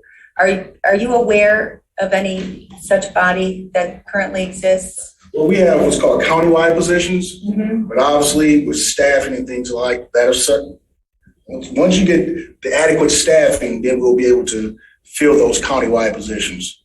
Obviously, just due to, it's not the most popular line of work anymore, we're having issues doing that. But we do have several personnel that are currently in the Washington County Police Academy that we were able to sponsor. And hopefully, they'll be hitting the street here within the next, 2 to 3 months. Thank you. Are there other questions? Thank you very much. Thank you. That brings us to regular reports. The first report is that of the administrator. Thank you. First, I would like to introduce Mandy Porter back here operating, and I appreciate everybody's patience. She was working with Christy to try and learn the ropes. She's filling big shoes with the departure of Terry Sove. Terry Sove let me know that she was no longer comfortable taking that particular role. And it's no coincidence that it happened after the last meeting. And her last name is Suave. Oh, I'm sorry. It's okay, just so you know. I've been referring to it wrong for quite some time. Suave? Okay. And so she asked that at least to take up for the time being until maybe things got settled down on the board at these board meetings. She was uncomfortable, so we were very lucky to find Mandy Porter, and thank you everybody for being patient as she learns the ropes. Hopefully she'll be with us for a while. And Jim, this is a new position? This is a temporary part-time. Okay, I just want to say too, and welcome Mandy, but we haven't typically, I just want to note in our, we have a general fund operating deficit. We specifically wrote in our rules that the supervisor may ask someone, not shall, have a third party. So I just want to say Jim is perfectly capable of running it. I am perfectly capable of running it, and would continue to encourage this board to use internal resources. Thank you. We're continuing our search for, at this point, an interim finance director. I'm not saying that one might not just drop in on us miraculously, but we're hopeful that we can find an interim finance director until things become settled down as well. We've had one applicant that we've interviewed for the first time. We've asked for samples of his work. He currently works in Jackson County for the county itself. Very familiar with BSNA software. I think we just need to go through the process and have further interviews. I've just been trying to align everybody's schedules so that we can go through a second interview after everybody's had an opportunity to review samples of his work, and he's also had an opportunity to look at Scio Township finances, at least what was available online, and he's made some comments there as well. So hopefully this next interview process, or the next Zoom interview, will be fruitful. I'm very confident. I know the reaction from everybody was positive from our first interview. Do we just have one person? We only had one, yes. We had We had two to begin with from this, it's called GovTemp, and they help provide temporary solutions. One, I think the morning of or just the night before we were to do the interviews, the other person dropped out. They were working actually in Madison, Wisconsin, so I'm not sure how that would have worked, but I'm not sure exactly how that would work, but he dropped out, so we were just left with the one process. Yes. Jim, could we reconnect with Amy Sell? I have been talking with Amy Sell, and I passed along one name that I didn't consider to be too promising, but I continue to be in contact with Amy. Okay. And she's in fact she's never stopped. And she knows that we're seeking permanent if possible. It hasn't been limited in any way. That's correct. Okay. I asked her actually for both. I said, don't limit it to just a permanent, but if she can find somebody who's willing to be an interim, then we will take whatever we can get. And 2 weeks ago, Jim, I reviewed the contract and offered to draft up the scope of work so we could start pursuing potential contract. I know you talked to the one contractor, there's some potential others, but I would say we are, past the point where we need to bring in some help. And so I can't remember their name. It starts with an M. Manner steering. Yeah. So, yes. They or PM Gap or whoever it is, I mean, we are back to the recommendation that we were at the beginning of the year. Right, essentially, yeah. But we have that as a backup plan. So if we can't find anybody through this process, then I would move forward our backup plan. And I'm so what are the next steps on that? Because I can draft it up and bring it to the board. And I guess I'll just do that because honestly, it's sitting and sitting. I'm remaining optimistic.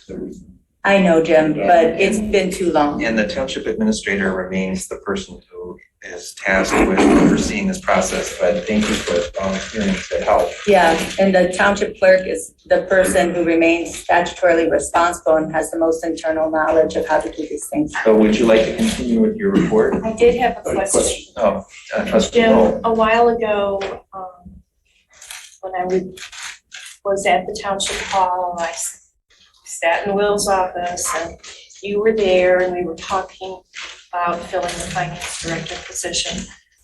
This was a while ago, and I asked you, how long will you want to wait? And you said 2 to 4 weeks, something like that. It was a short time period. Do you remember that? Well, I think probably this was before we even had any applicants.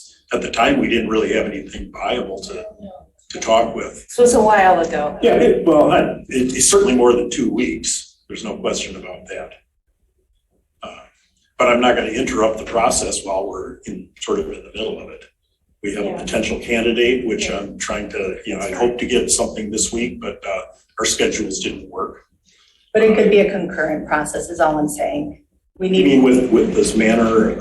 I'm saying developing a potential scope of work, getting it approved by the board, moving it forward, because we are, I don't think we can't, comment on where things are at, but we have one potential and that's where we're at. And it's been weeks and weeks. So I just think we need to start bringing all options to the board table. Okay. Then I haven't discounted or dismissed this, the accounting firm option. Yeah, I know, it's continually delayed. So, I'll do it myself. And I'm, and the reason why I that will be an absolute last resort is because it's very expensive. And as Donna pointed out earlier, we are still operating in a deficit. We don't need to exacerbate it by very large expenses. Right, but from outside some consultants. I agree, but unless we absolutely have to. And we absolutely have to. We are, not in compliance with state regulations. We are going into our 3rd year of late audit. We have been suffering the costs of not having sufficient qualified finance staff. And we can't keep hiring other staff that is not core to that. I mean, Alec, you were a strong member of the Budget and Finance Committee. Everybody, Why don't we go you right know, into the said that clerk's they report agreed, since you're so. doing it? So, oh, wait, you know what? We skipped over the Budget and Finance Committee. Jim? We did that last time. There hasn't been a meeting of the Budget and Finance We Committee since covered that at the last meeting. Do you want to just announce that there's no meeting? Oh, no, yeah, sure, yes, the Budget Finance Committee for this Thursday has been canceled and posted as such. Canceled. Thank you. Yep. Report, couple things. Running elections is one of my 3 duties under the law, and it is a privilege to run elections. I never find it work. It is not expensive. It is efficient, and it is an essential duty. It's actually one of the only 3 things that this township exists to do: assessing, tax collection, and election administration. So I find the scoffing at costs of election to be rather disingenuous, and I think we all value our vote. And so, yeah, our elections are very efficient, and a special election like that would cost about $8,000 to $12,000, just so people have the facts. For the November 8th, 2022 large general election, we've already received 4,703 applications for absentee ballots. I think we'll probably get twice that. Well, I mean, almost twice that, at least 3,000 more. Provided that there's no delays with the ballot printing or tabulator testing, we'll begin mailing ballots by Friday, September 23rd throughout that weekend. Our military and overseas ballots go out prior to then. They're due to go out by Friday, September 23rd. Most of those are emailed. Finance and records. Scio Township, as you know, continues to suffer from an irresponsibly lack of sufficient and qualified finance staff. We remain out of compliance with state guidance, best practices in regards to its financial accounting. The board has refused multiple times to authorize the expenditure of already appropriated funding to hire qualified finance staff or consultants over the past year. All of this was made worse when on May 13th, interim administrator Murdy removed my necessary administrative authority to control who has the ability to change the journals and ledgers of the township. I will again direct my colleagues to the statute, which I did before you took the actions of February 22nd and August 17th, and before Jim took the action on May 13th. But please review the law. This board and its administrator have not yet fully returned control and custody of the journals and ledgers, only partially so. I currently do not have proper administrative authority to ensure that these journals and records as correct, as I did up until May 13th. Access can be changed without my knowledge. It's now been 121 days exactly since these public records have been willfully carried away from my custody. Therefore, under the law, I will again here give you proper demand to this board as a whole, interim administrator Murdy, and each of you individually. I demand that you deliver up to me these public records, the journals and ledgers of this township as defined in MCL 41.65 to my custody immediately.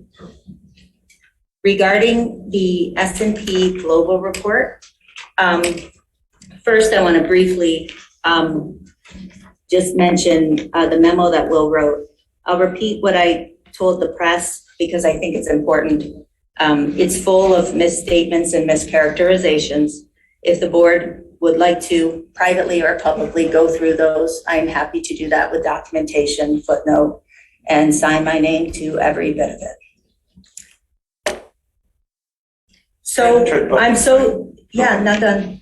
I'm so disappointed that Will made these statements, not just about me, but about the other honorable public servants who have tried to help this township.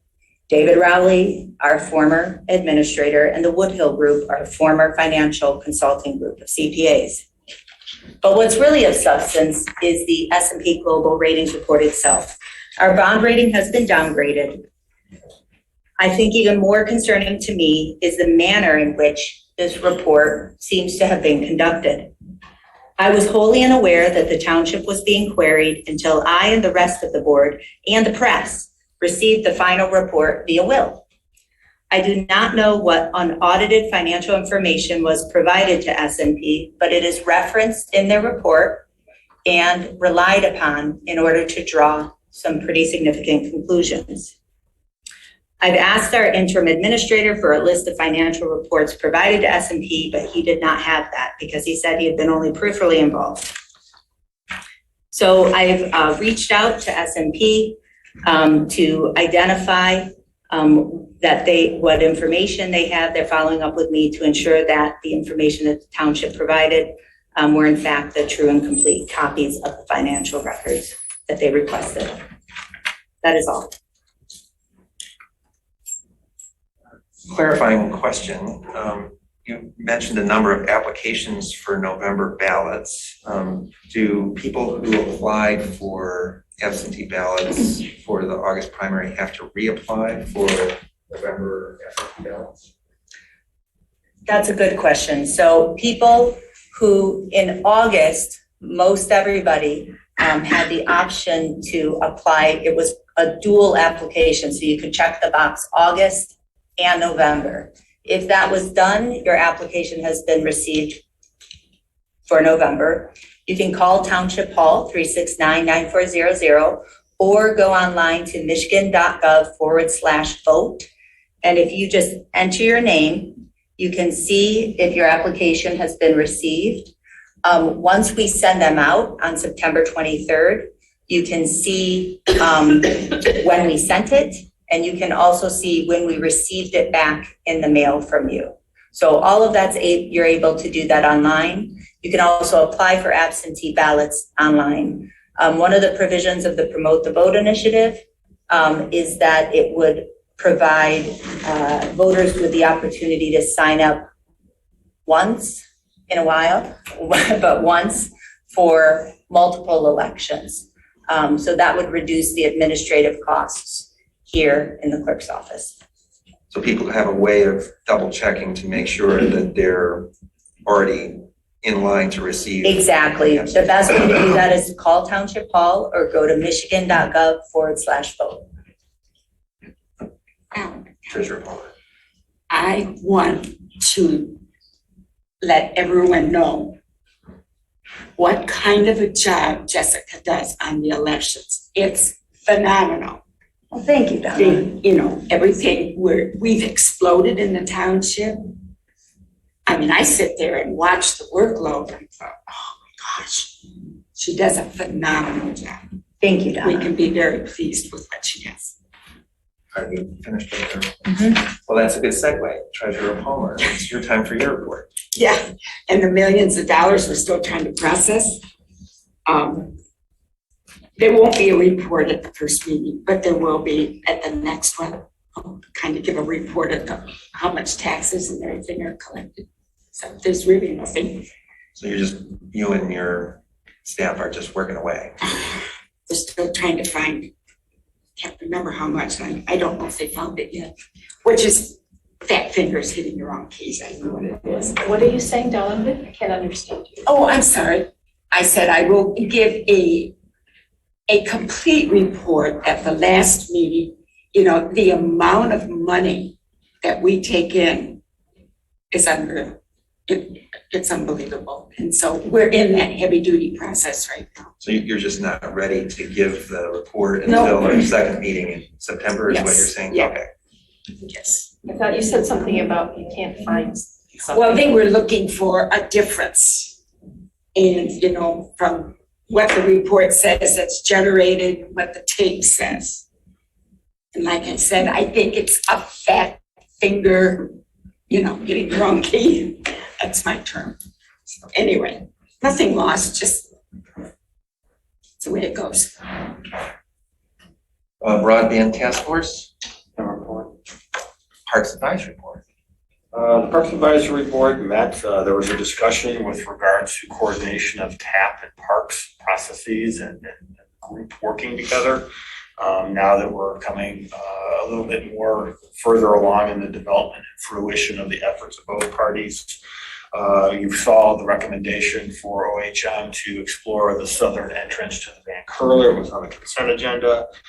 We also had more discussion with regard to the northern entrance, and then as well, unfortunately, we've also been in communication with Anna and Steve, and a couple of us had the opportunity to go out and review some of the work that's been being performed. We have some concerns that we're going to be contacting the project manager and contractor to address. But we also had some pretty significant damage to some of the trees and the preserves during the large storm. So we are taking a look at that, evaluating and seeing how we're gonna regain access to some of the paths. We, as you know, West Scio had a number of trees that came down. Unfortunately, depending on where you were in the township, your grade of impact, varied significantly. So we're working on a plan to take care of that. And saw the other thing for Anna, who's trying to get everything ready so that she can maintain the paths and parks as charged. Is there anything further, Marshall? I know you were there. We've set up, we basically sent a working list to Anna and to Joe so that we could have communication with the project manager so that we could verify the areas that we felt were deficient in terms of the contract performance. And then we'll be reaching back out to the contractor for remedies. Great, thank you. Land Preservation Commission. We met, we had to evaluate we have a new application, which we evaluated in closed session. Updates in the open session were pretty nominal. The only thing I would say that we are setting up on October 16th an event at the Vestergaard Farm to basically celebrate with all of the local parties and partners that contributed funds and had a role in that, since it's pretty groundbreaking way to do, buy, protect, sell. I mean, this is a big deal. And so we set that up for 2:00 on October 16th at the Vestergaard. It's gonna be low key, just an opportunity to meet, talk, and discuss, and have some, cookies and a beverage. But and the only other thing that I would mention, and I do this as an advocate for anybody on the commissions. We were also tardy by 15 to 20 minutes because, thank you very much, we didn't have a Zoom administrator available. And that's becoming very problematic for individuals that are not familiar with either this. They can do it at home, but they're not familiar in terms of getting on here. And I would advocate that the township figures out a way to either communicate that, give the information, not necessarily provide somebody, but we need to figure out some way that the commissions and committees can have confidence in the ability to have timely access to start the meetings on time for not only the committee, but for the public as well. And we had very nice individuals that waited it out, and we fought through it with the assistance of folks and started 20 minutes late, but I just don't think that's good practice to carry forward. I agree with you. I would say Christy and I get called all the time, and Christy she wouldn't mind my saying, has banged her head against the wall with me about how to make it easier and this and that. But I will tell you, neither one of us is a professional in adult education or technical writing. And I will agree that there is varying levels of And this is not a criticism, but also I technical writing, right? And what I'm saying is there's an art to it. I think when you're training kind of protocol and stuff like that and setting it up, I certainly would be against paying people to run Zoom because that is, it is just not.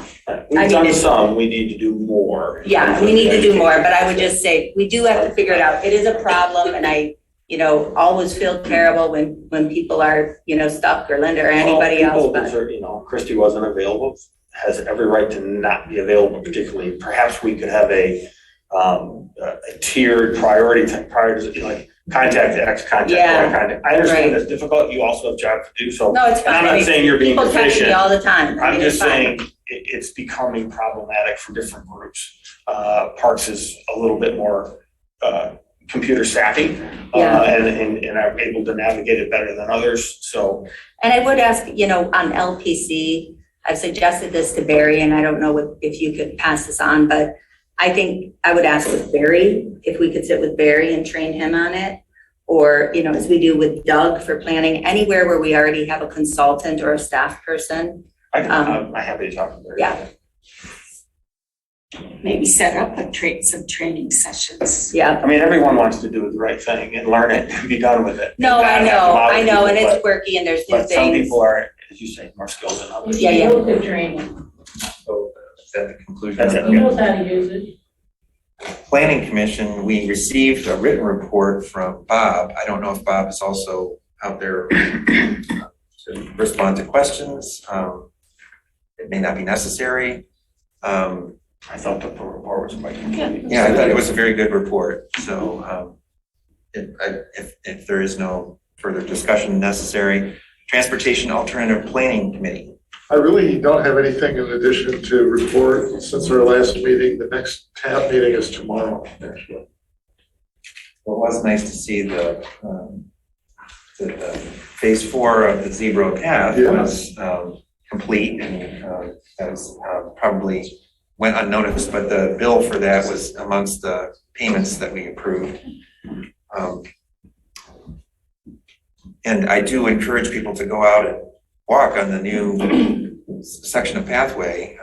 Jillian and I went out for a walk and a talk on Sunday, and it's actually a surprisingly long distance that you can now go up safely walking along Zeeb Road. It's on Peters, isn't it? Yeah, almost all the way to Peters.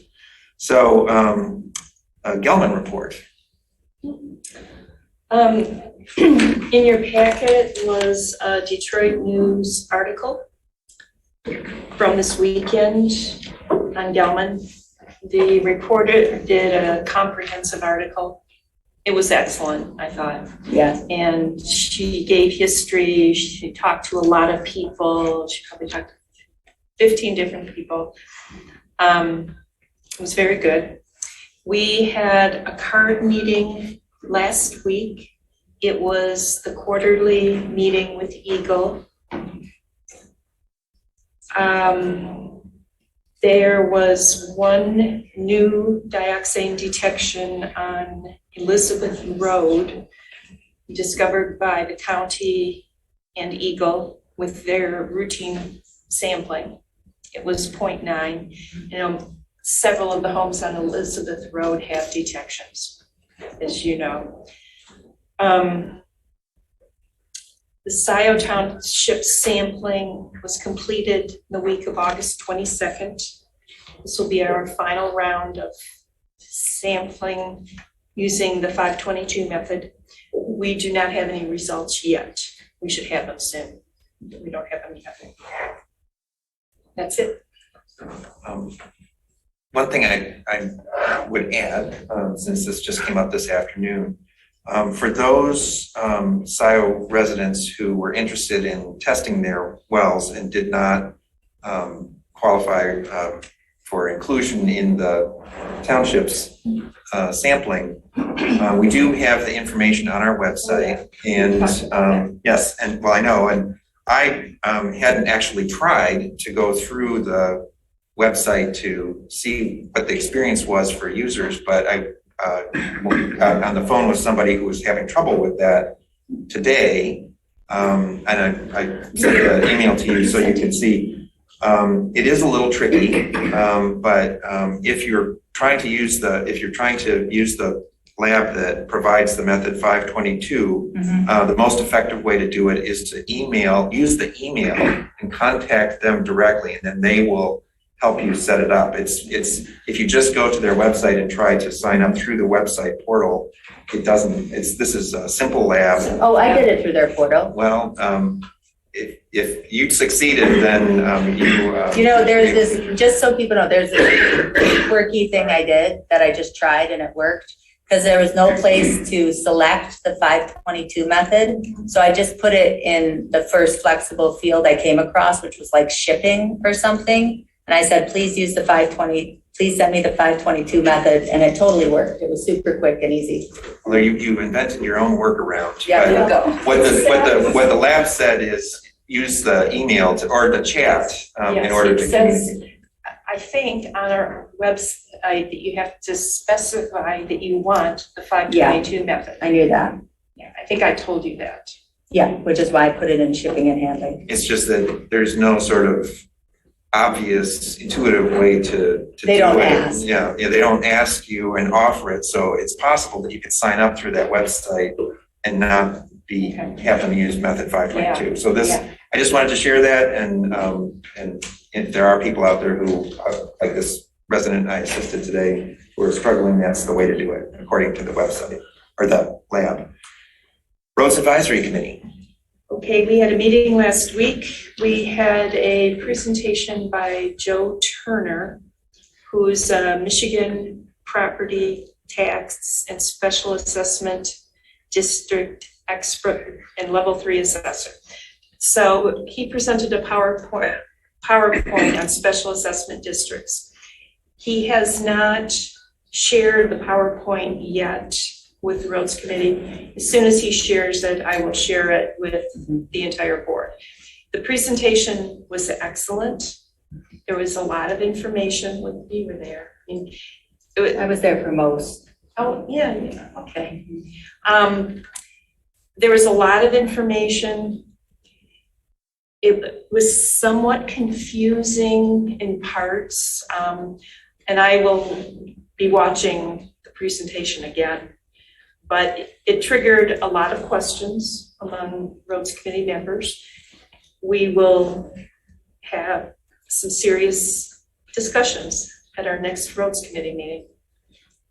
And Kathy, after I saw most of that, I sent the link to Andrea Garrett, our acting now permanent assessor. And I would just suggest to the Roads Committee, Linda, Kathy, Jillian, that please invite Andrea to any conversations that she needs to be part of, because at least the bit I saw, it had it seemed like a much beefier role for the assessor to play than has played in the past.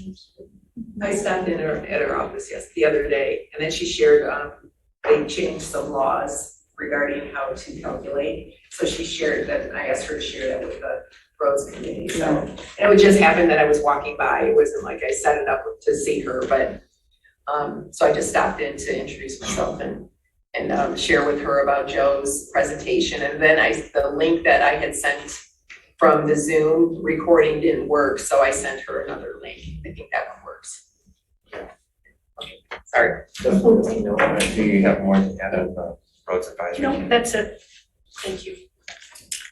Right, that brings me up. And now, DDA is not listed here, but the DDA board actually did meet and since our last meeting.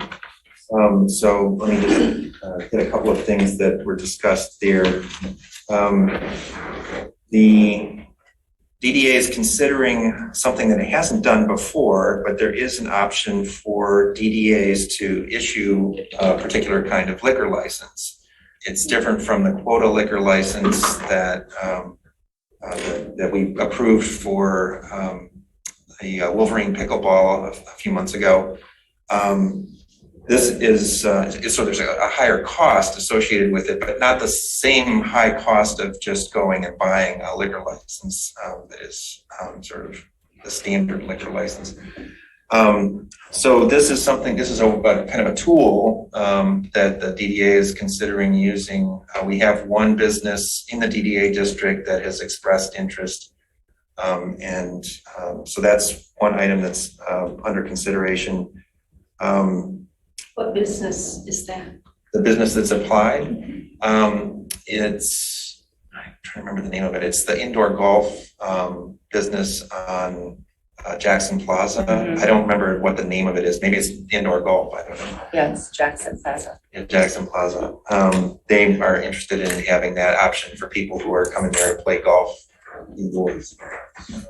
So the DDA is concerned. There was a lot of discussion about enforcement of signage restrictions for signs, the temporary signs that are sort of popping up all over the place, usually in the right of way. So there's been some follow-up since that meeting about sort of back and forth about how the township can do a better job of managing that particular problem. There's an idea for doing more marketing of the business corridor. So the DDA is thinking about expanding into doing a more active role.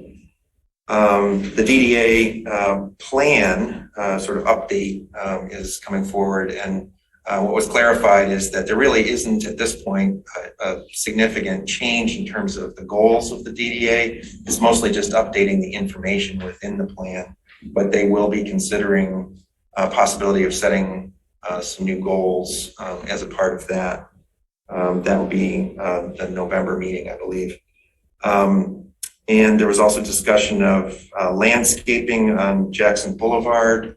And the DDA has got a committee working on that. The idea is to come up with a proposal that the DDA board can actually vote on to shift towards more native plantings that don't require the same kind of maintenance that some of the plantings that have been done in the past require. And is Scott or Nancy Hedberg a part of that? Because they should be if they're not. I don't think that either of them are involved, but. Because they were originally contracted to do the boulevard as landscape architects. And I remember Scott explaining a lot to me, which I did not fully retain or understand, but there's very limited things that can be planted there because of what's under there, but they will have all the background. Well, Will and I had talked to you about this before because I was contacted by a resident who was interested in getting involved in native planting on Jackson Road. And I talked to Roy Townsend. He told me the city of Ann Arbor has done some of that in their medians. And there are specific native plants that do well in medians. Can you give me that name again? Roy Townsend. Oh, no, I thought you said there was somebody else besides. Yes. Yeah, Laura. I can get it. She was going to email me some dates that worked for her. I'd like to put her together with the DDA committee so that we can, and And Jan Culbertson wanted to be involved too. I had talked to Jan. So is it the DDA's position that could be a DDA cost? Planting, new plantings is a legitimate DDA expense. The problem is the DDA determined some time ago that it can't pay for maintenance. I know they did. So actually the low maintenance plantings is a way for the DDA to help sort of revitalize the medians in the boulevard without crossing over into what they feel is territory that they can't pay for. And Roy Townsend told me that a lot of the plantings out there now are getting old. They need to be replaced anyway. Yeah. So now is the time. There's a lot of discussion about this at the DDA And our board. township public improvement fund has been, drying up. We have only a few more years of that. That's part of what drove the creation of the committee for the boulevard landscaping. I'll get you Laura's contact information. There's also some discussion of Dino Drive. As you may recall, the DDA voted to pay for half the cost that was projected for the repaving in the second part of the Washtenaw County Road Commission proposal for this year. And then there was an effort to go to the businesses sort of informally, not in a formal SAD process, and see if they would voluntarily pitch in to make up the difference. And while some of the businesses were ready and willing, and actually we even got a couple of checks from a couple of them, they were so anxious to get it done. Many of the other businesses were not. So it was about 50-50 participation, and it wasn't even participation. And so the DDA board concluded that instead of trying to push forward with that, the DDA board is going to try that again and possibly go through an SAD process with the businesses along Dino Drive. The condition of the road is not going to get better on its own.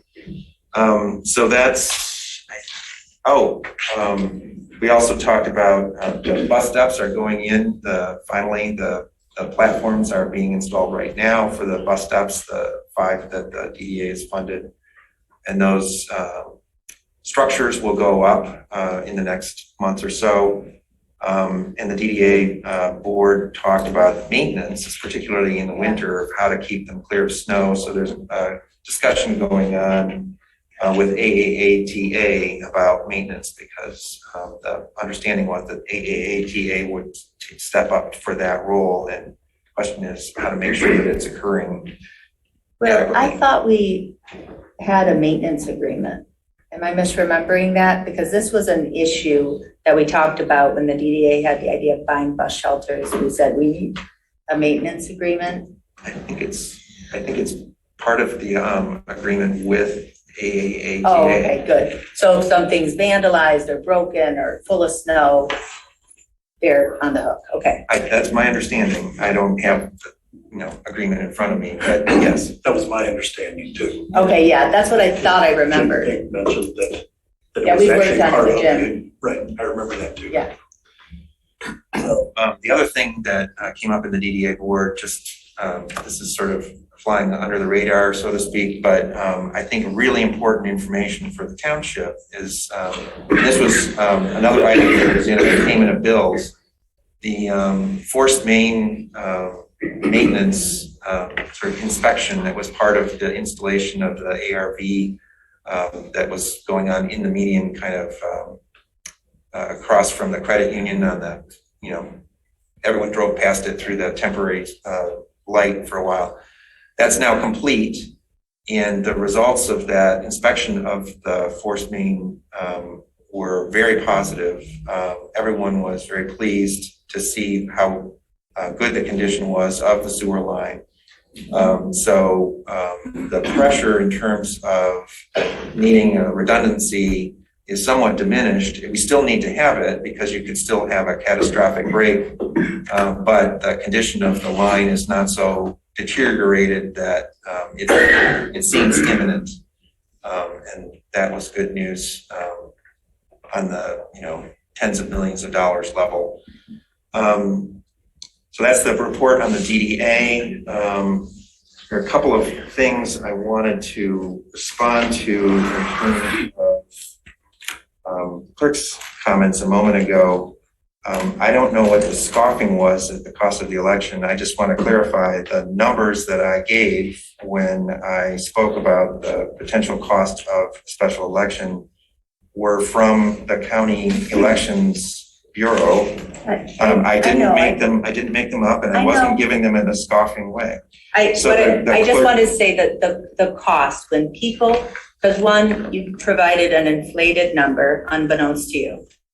And then when people scoff, when people bring up the cost of election, it is one of the most essential, critical services we do. And so, and I have to say, Will, you call the director of elections instead of asking me.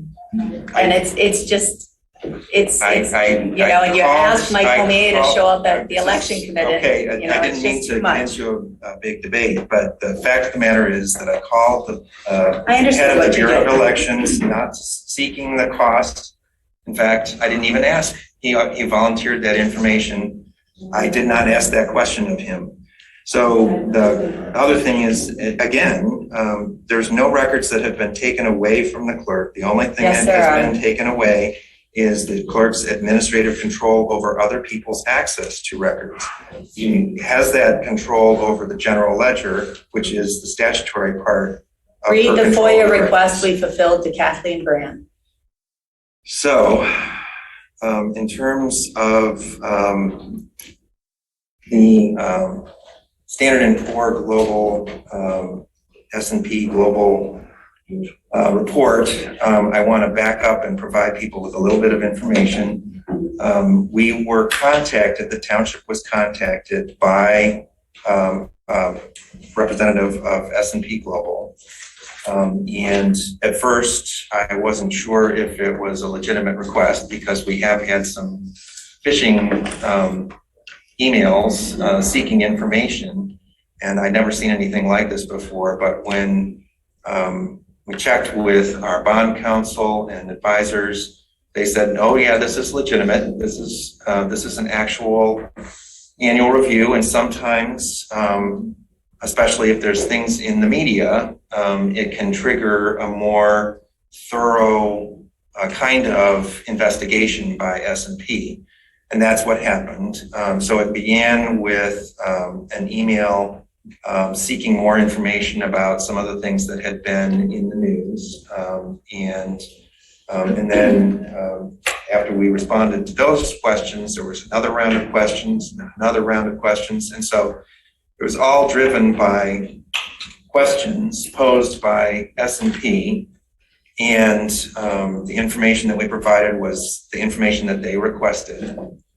And then in August, they notified us that they were going to issue their report, and I guess their standard procedure is to let the organization that they are evaluating the bond rating for have the information first, but there's not really much chance to sort of argue about it or really much basis for it. They had reached their conclusion, and unless we saw something in their report that was erroneous, they were going to go forward, and that's what they did. So in response to the report. So you saw nothing erroneous in their report? I did not see anything in their report. And who else reviewed their report for errors? So the people who were contacted by S&P, the officers who were contacted were myself and the treasurer.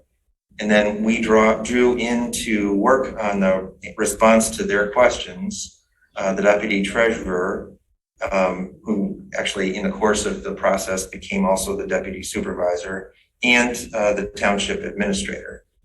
And we... So not the clerk or the finance manager or the fire chief?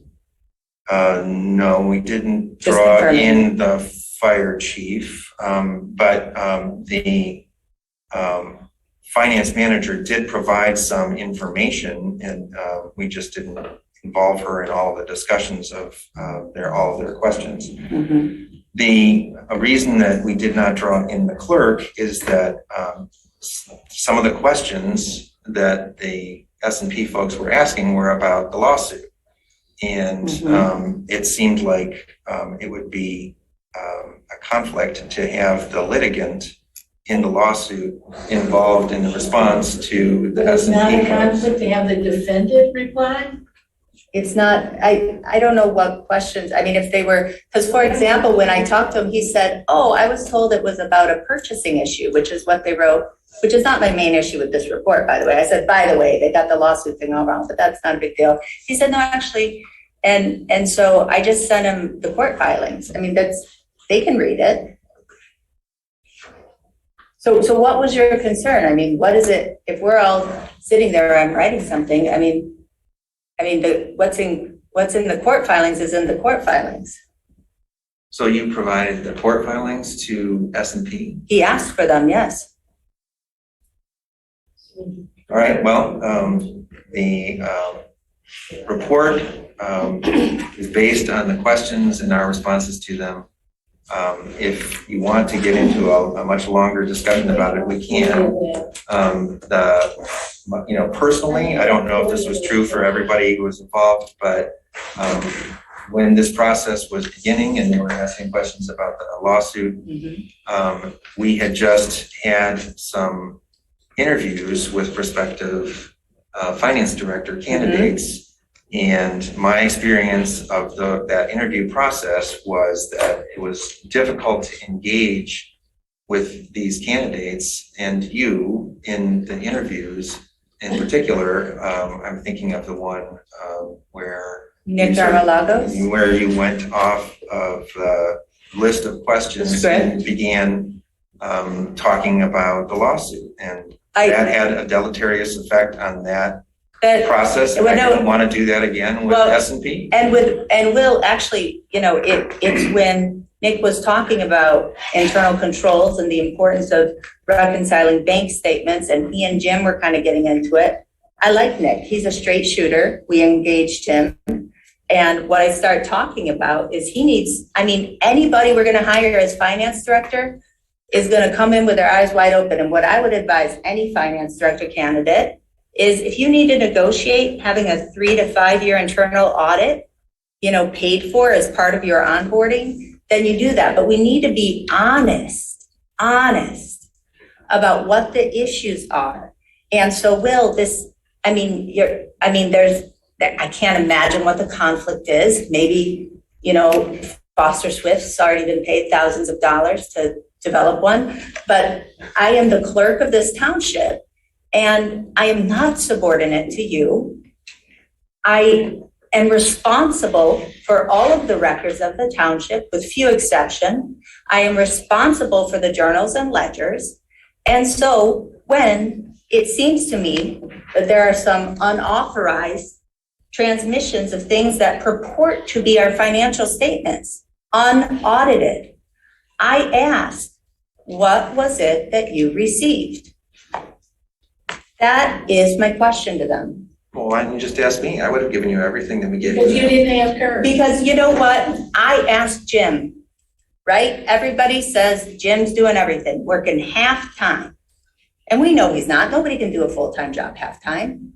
He said, you know what? I'd have to go back and look and recreate it. I was peripherally involved. And that's fine. But I am the clerk. I am the whole checks and balances. Will, you should be peripherally involved in any of these conversations. You are the supervisor, you are the chief assessor of this township. The balance of powers is between the board, the chief assessor, the treasurer and tax collector, and the clerk who's the chief accountant. So it's the ongoing disregard for the democratic norm of having balance of powers, the statute after statute. And then I would just say, try me. What in the world would I say about my court case that hasn't been said in court? It's all public. Okay, so that's the end of my report. Let's move on to the next item on the agenda, which. I got some questions. You have questions as well? I do. All right. So, as I recall, you placed some of the pleadings from Jessica's lawsuit on our township website. You are recalling correctly. Okay. So that may have been a factor in making them more readily available for this other group. That really wasn't a factor. Well, I don't know. You put that out there, so. I think it's just one of the township's briefs, right? Is that what you put, Will, or Jim, did you put it up? We've been keeping it up to date. So, It's not up to date at all. Well, if there's something missing, then we'll add it to Oh, there's a lot missing. I could have added it all when you did it, but I'm not gonna get in some website fight with you boys. I don't know what you're talking about. Yeah, Okay, please. so David Rowley had advised us that our bond rating would likely go down if the finance director position remained unfilled. So we were warned that this could happen, is what I'm saying. But this shouldn't come as a surprise to anybody. Well, I think that's probably true. We've been having people talking about our bond rating going down since spring of 2021. Right, when, I mean, problems have been identified. Yeah. So, I'm just saying, so it's been a topic of conversation and it's been linked to various things. It's actually been caused by various things. Yeah. Well, that's what I tried to explain.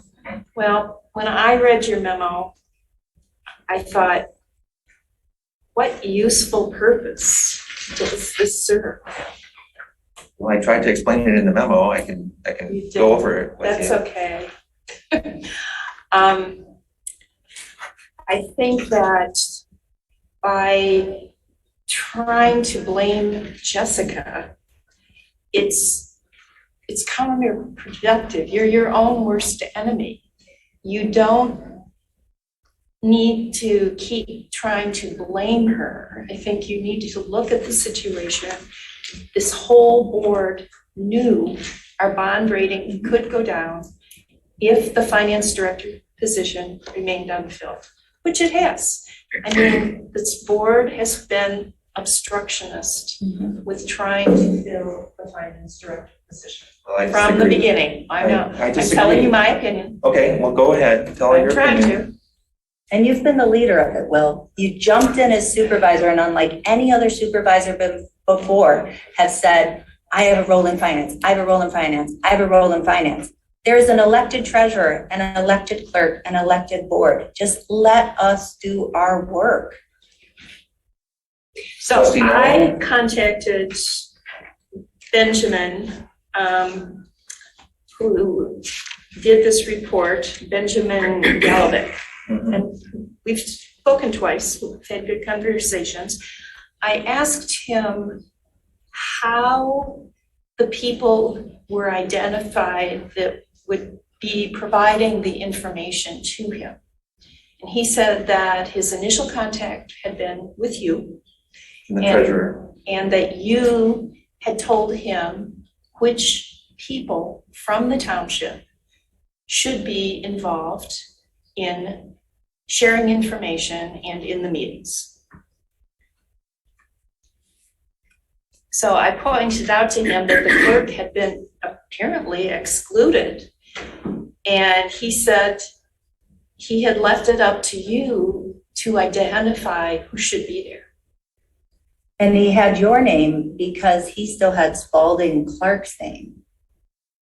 So, and I clarified with him, you know, Spalding Clark had been both supervisor and manager and had had kind of different roles. And it's not on an outside organization to figure out who to talk to. We need to, you know, have enough responsibility ourselves to make sure things get properly directed when they come to the township.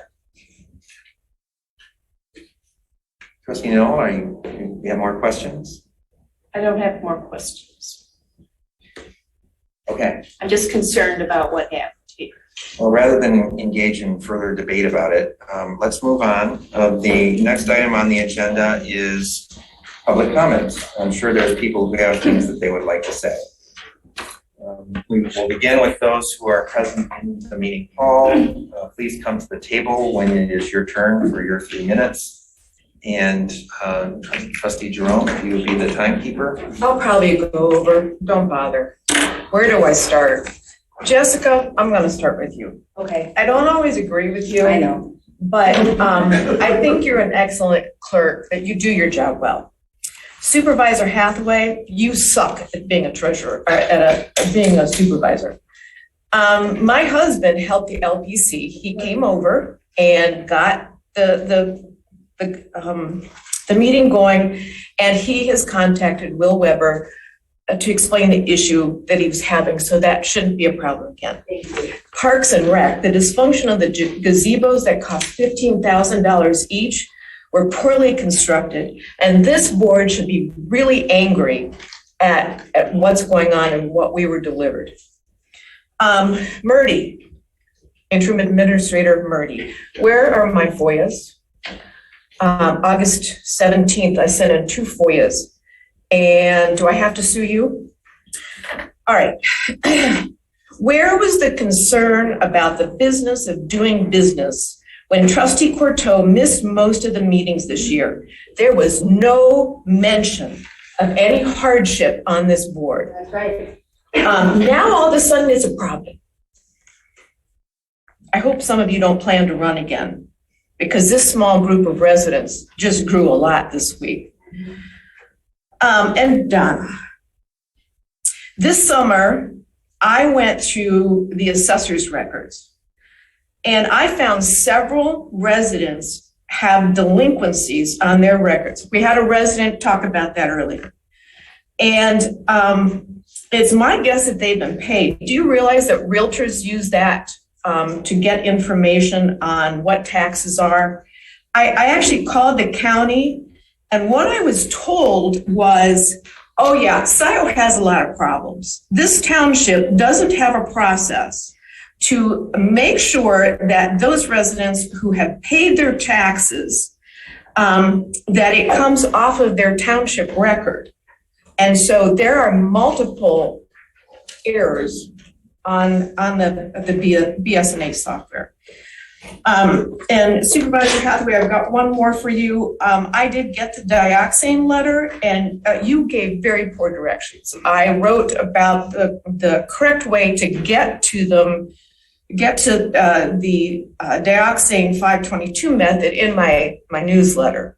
And you should be ashamed of when you put something in a formal letter like that, that you have clear, specific instructions on what a resident is supposed to do.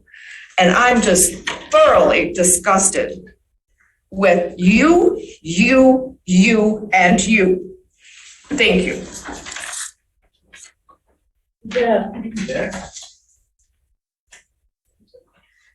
I'm taking Bill's spot. I didn't introduce myself earlier. I'm Pat Stein, longtime resident of Scio Township. So I want to start by saying how really disappointed I was in the memo regarding the S&P rating. The downgrade was such an embarrassment. Not the rating itself, but the way Will responded. Supervisor Hathaway, your memo was so full of hatred, placing all the blame for the downgrade on the clerk. Obviously, you wrote this memo in a highly emotional state. And the way you sent your memo off to MLive and Dexter Sun-Times in such haste, it tells me, or it tells us, you were on a mission to spread your distortion of the truth and out and out falsehoods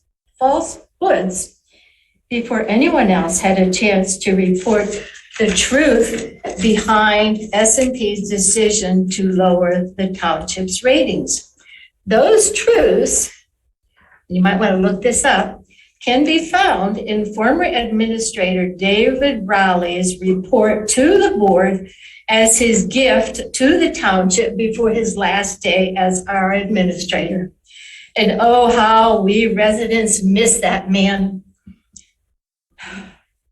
Especially after the sham of the vote tonight, when you, Will Hathaway, picked your own pick for trustee instead of a fair election by the residents. Another instance of your actions not being in the best interest of Scio Township.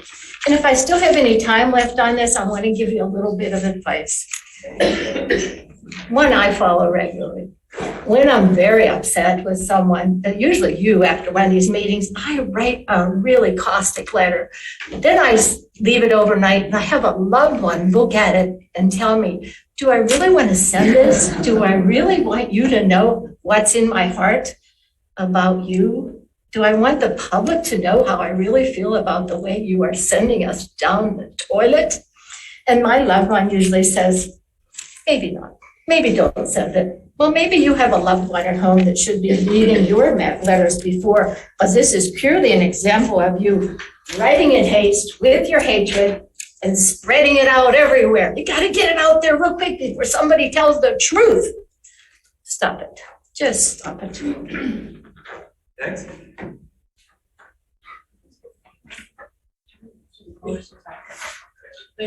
I'll go. It'll be brief. Hi, Kathleen Brand. I didn't identify myself earlier. There was a resident that applied for trustee. He was here today, Josh Warner. He said on Nextdoor that he never got any feedback after he applied. That's kind of unconscionable. Mr. Hathaway, you sent a lot of us form letters. I mean, you couldn't reach out to Josh Warner. He was sitting right here tonight. I reached out to him. Secondly, I have a question about this S&P report, and I haven't heard anything about the treasurer's involvement. And I'm real curious, what did the treasurer do? And then finally, there's 3 board members that didn't ask any questions about that whole process for the S&P report. You again let Mr. Hathaway speak for you and make all your decisions for you. So it's just disappointing. So if you wouldn't mind talking about what the treasurer did for that report, I'd appreciate it. I can answer that. I answered what was specifically asked in my area. That's what the gentleman said. Okay, that's what I did. We'll be forwarding those questions because you're not giving out too much detail. Okay. Other comments? Any other comments? Oh, please come up. Well, it looks like at least we have one institution who has become non-white, the sheriff department. You guys still have the same problem. You have a quarter people, according to the US Census, who are non-white. I'm glad you have to, but you're all white. Even your appointments to the boards are white. Now we have 2 black sergeants at night. I know both of them. The gentleman who was here tonight, Sergeant Samuel Wallace, he's the police services. Then we also have Sergeant H. Eugene Shane, who's actually on the Mounted Police Patrol. He has for Washington County, he has a 1,700-pound Percheron, which I'm about to go and meet, who runs. So at least they have one institution. Look, I've lived off and down East Coast. I've lived on a jurisdiction with a lot of sheriff departments like Jacksonville, Florida. They give tickets to African Americans for jaywalking. There's no sidewalks. Jerry Clayton is an African American sheriff here. This sheriff department in Washington County runs, they do the escalation training. They are respectful to the client. A different point of view is not always bad.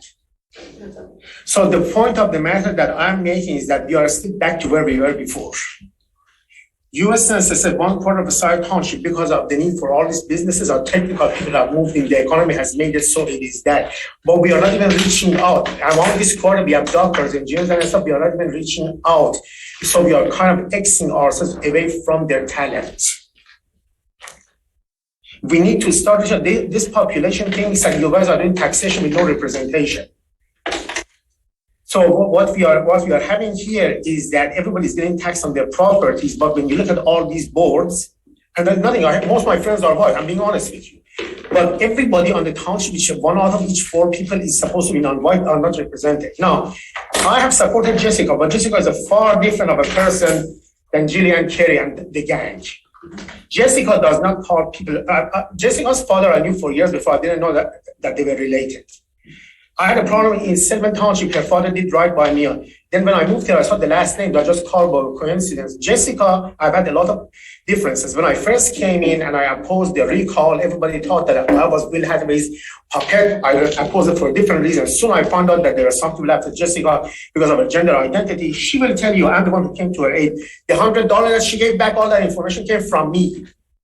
She found out what was in a stock for you can ask her. I'm the one who told her that we made the plan for her to throw the money back in the face of the treasurer and say, it's $100. Because where I'll have differences between on the policy, I will always stand for anybody who discriminates against anybody else.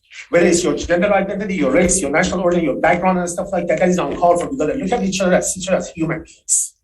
If I look at, our sheriff here, I don't look at him and say, Sergeant Rush, the black sheriff. I see a man who happens to be African American. If I look at Bill Hathaway, I don't see white Bill Hathaway. I see Will Hathaway. If I look at trustee Jerome, I don't see why. So this idea that, thank you, this is. Comments by Thank you, those Abby. present in the room? May I go around? No. Please, those who are participating remotely. I will use the minute. Mary, you are on. Hi, everybody. This is Mary Gillis, Scio Township. I'm talking about the new trustee situation. I wanted to note, first of all, business people do not make good government leaders. We know that from our experience with the former Governor Snyder, former President Trump, both business leaders who were terrible in government. Trustee McLaughlin mentioned something about intimidation of potential trustee applicants. Can't believe anybody would dare to apply, because I think the implication was the audience is pretty noisy these days. And I want to say that let's not confuse the issue. Many people don't trust the supervisor. When his chosen candidate is summarily shoved down the throats of the populace, that candidate is automatically called into question. No residents have any experience of the newly appointed trustee. He has yet to make a public appearance at a board meeting. Neither before nor after he was nominated has he appeared before this board. These complaints seem moot, even to me, but that is the natural consequence of the way the supervisor runs these meetings. Honest debate is a threat to no one. It's a threat to no good idea and no good candidate. Preventing honest debate casts into doubt the integrity of the idea and the integrity of the candidate, unfortunately. Will your methods do a disservice to this board and to this township? I wish the new trustee good luck. I hope he can overcome the misfortune of his association with the supervisor's methods. Thank you.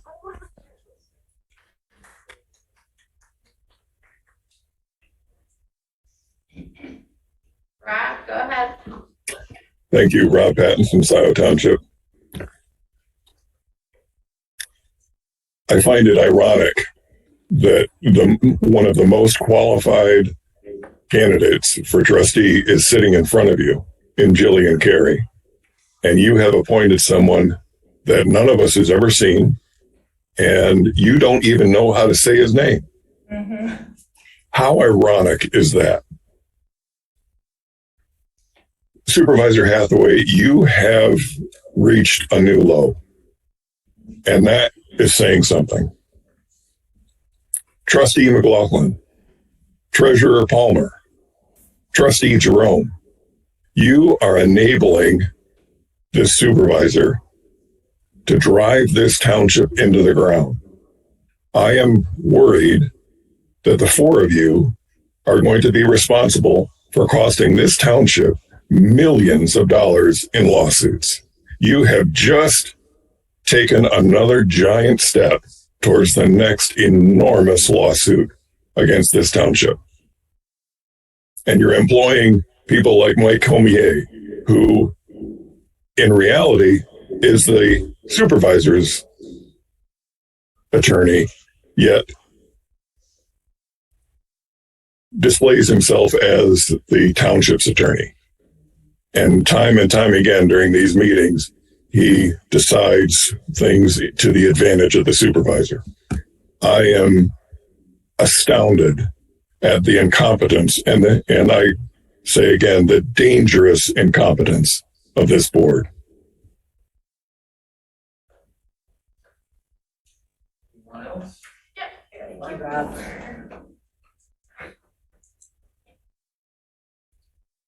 Jonathan, go ahead.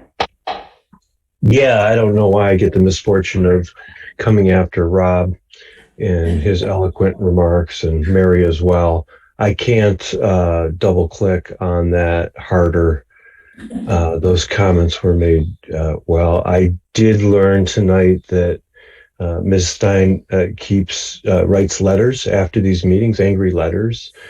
And so if I could get a copy of those, Patty, maybe, I promise I won't share them. That would be a small token for the time and frustration sitting here for I don't know how many hours and very little sleep, listening to the shenanigans.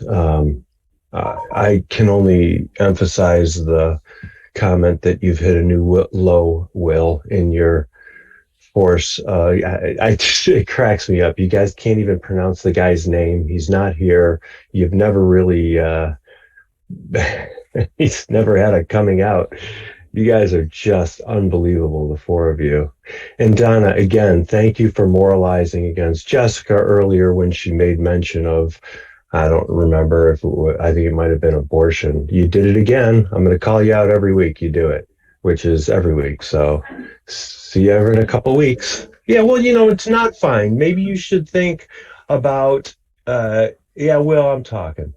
Maybe you should think about how you come across only scolding Jessica in your moralizing church lady kind of way. Don't shake your finger at her when you can't hold anyone else on the board to the same level of expectations of behaviors, especially when you can't even add up a bunch of checks and get the right number at the end. Thanks for wasting our time. Well, in that case, I just would like to respond to one comment that was made earlier. I did have a very good conversation with Josh on the phone, and I was impressed by him. I think I learned that he has served on boards at the township in the past. In fact, it would have been back when you were clerk, Getty. So you may have crossed paths with him, but in any case, I wish I had known that was who it was. I would have person. I only talked with him on the phone, but I'm going to stay in touch with him and see if there's a way that Can you speak up? There's some noise here. We can't hear you. There's some noise here. We can't hear you. Can you speak up, please? There's noise. People are crumpling things No, while it's- people are speaking. Yeah, it's just, No, it is, something in my back. no, it is actually very, very loud, Oh. for whatever reason. Well, in any case. So speak up. All right, well, thank you. Sure. I don't know that there's really that much more to say. I just was saying that I had a nice conversation with Josh. Someone raised a question about whether I had reached out to him, and I did.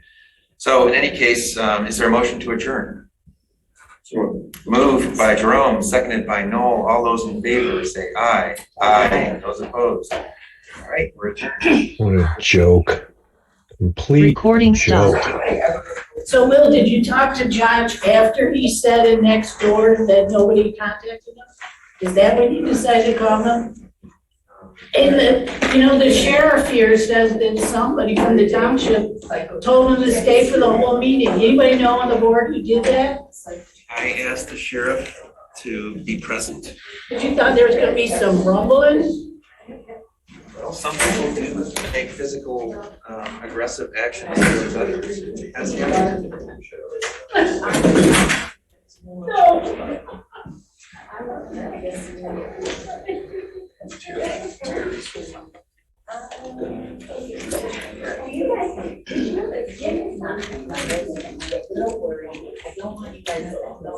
I'm so sorry. Oh, yeah. I had to check with you at some point, Mandy. I just don't want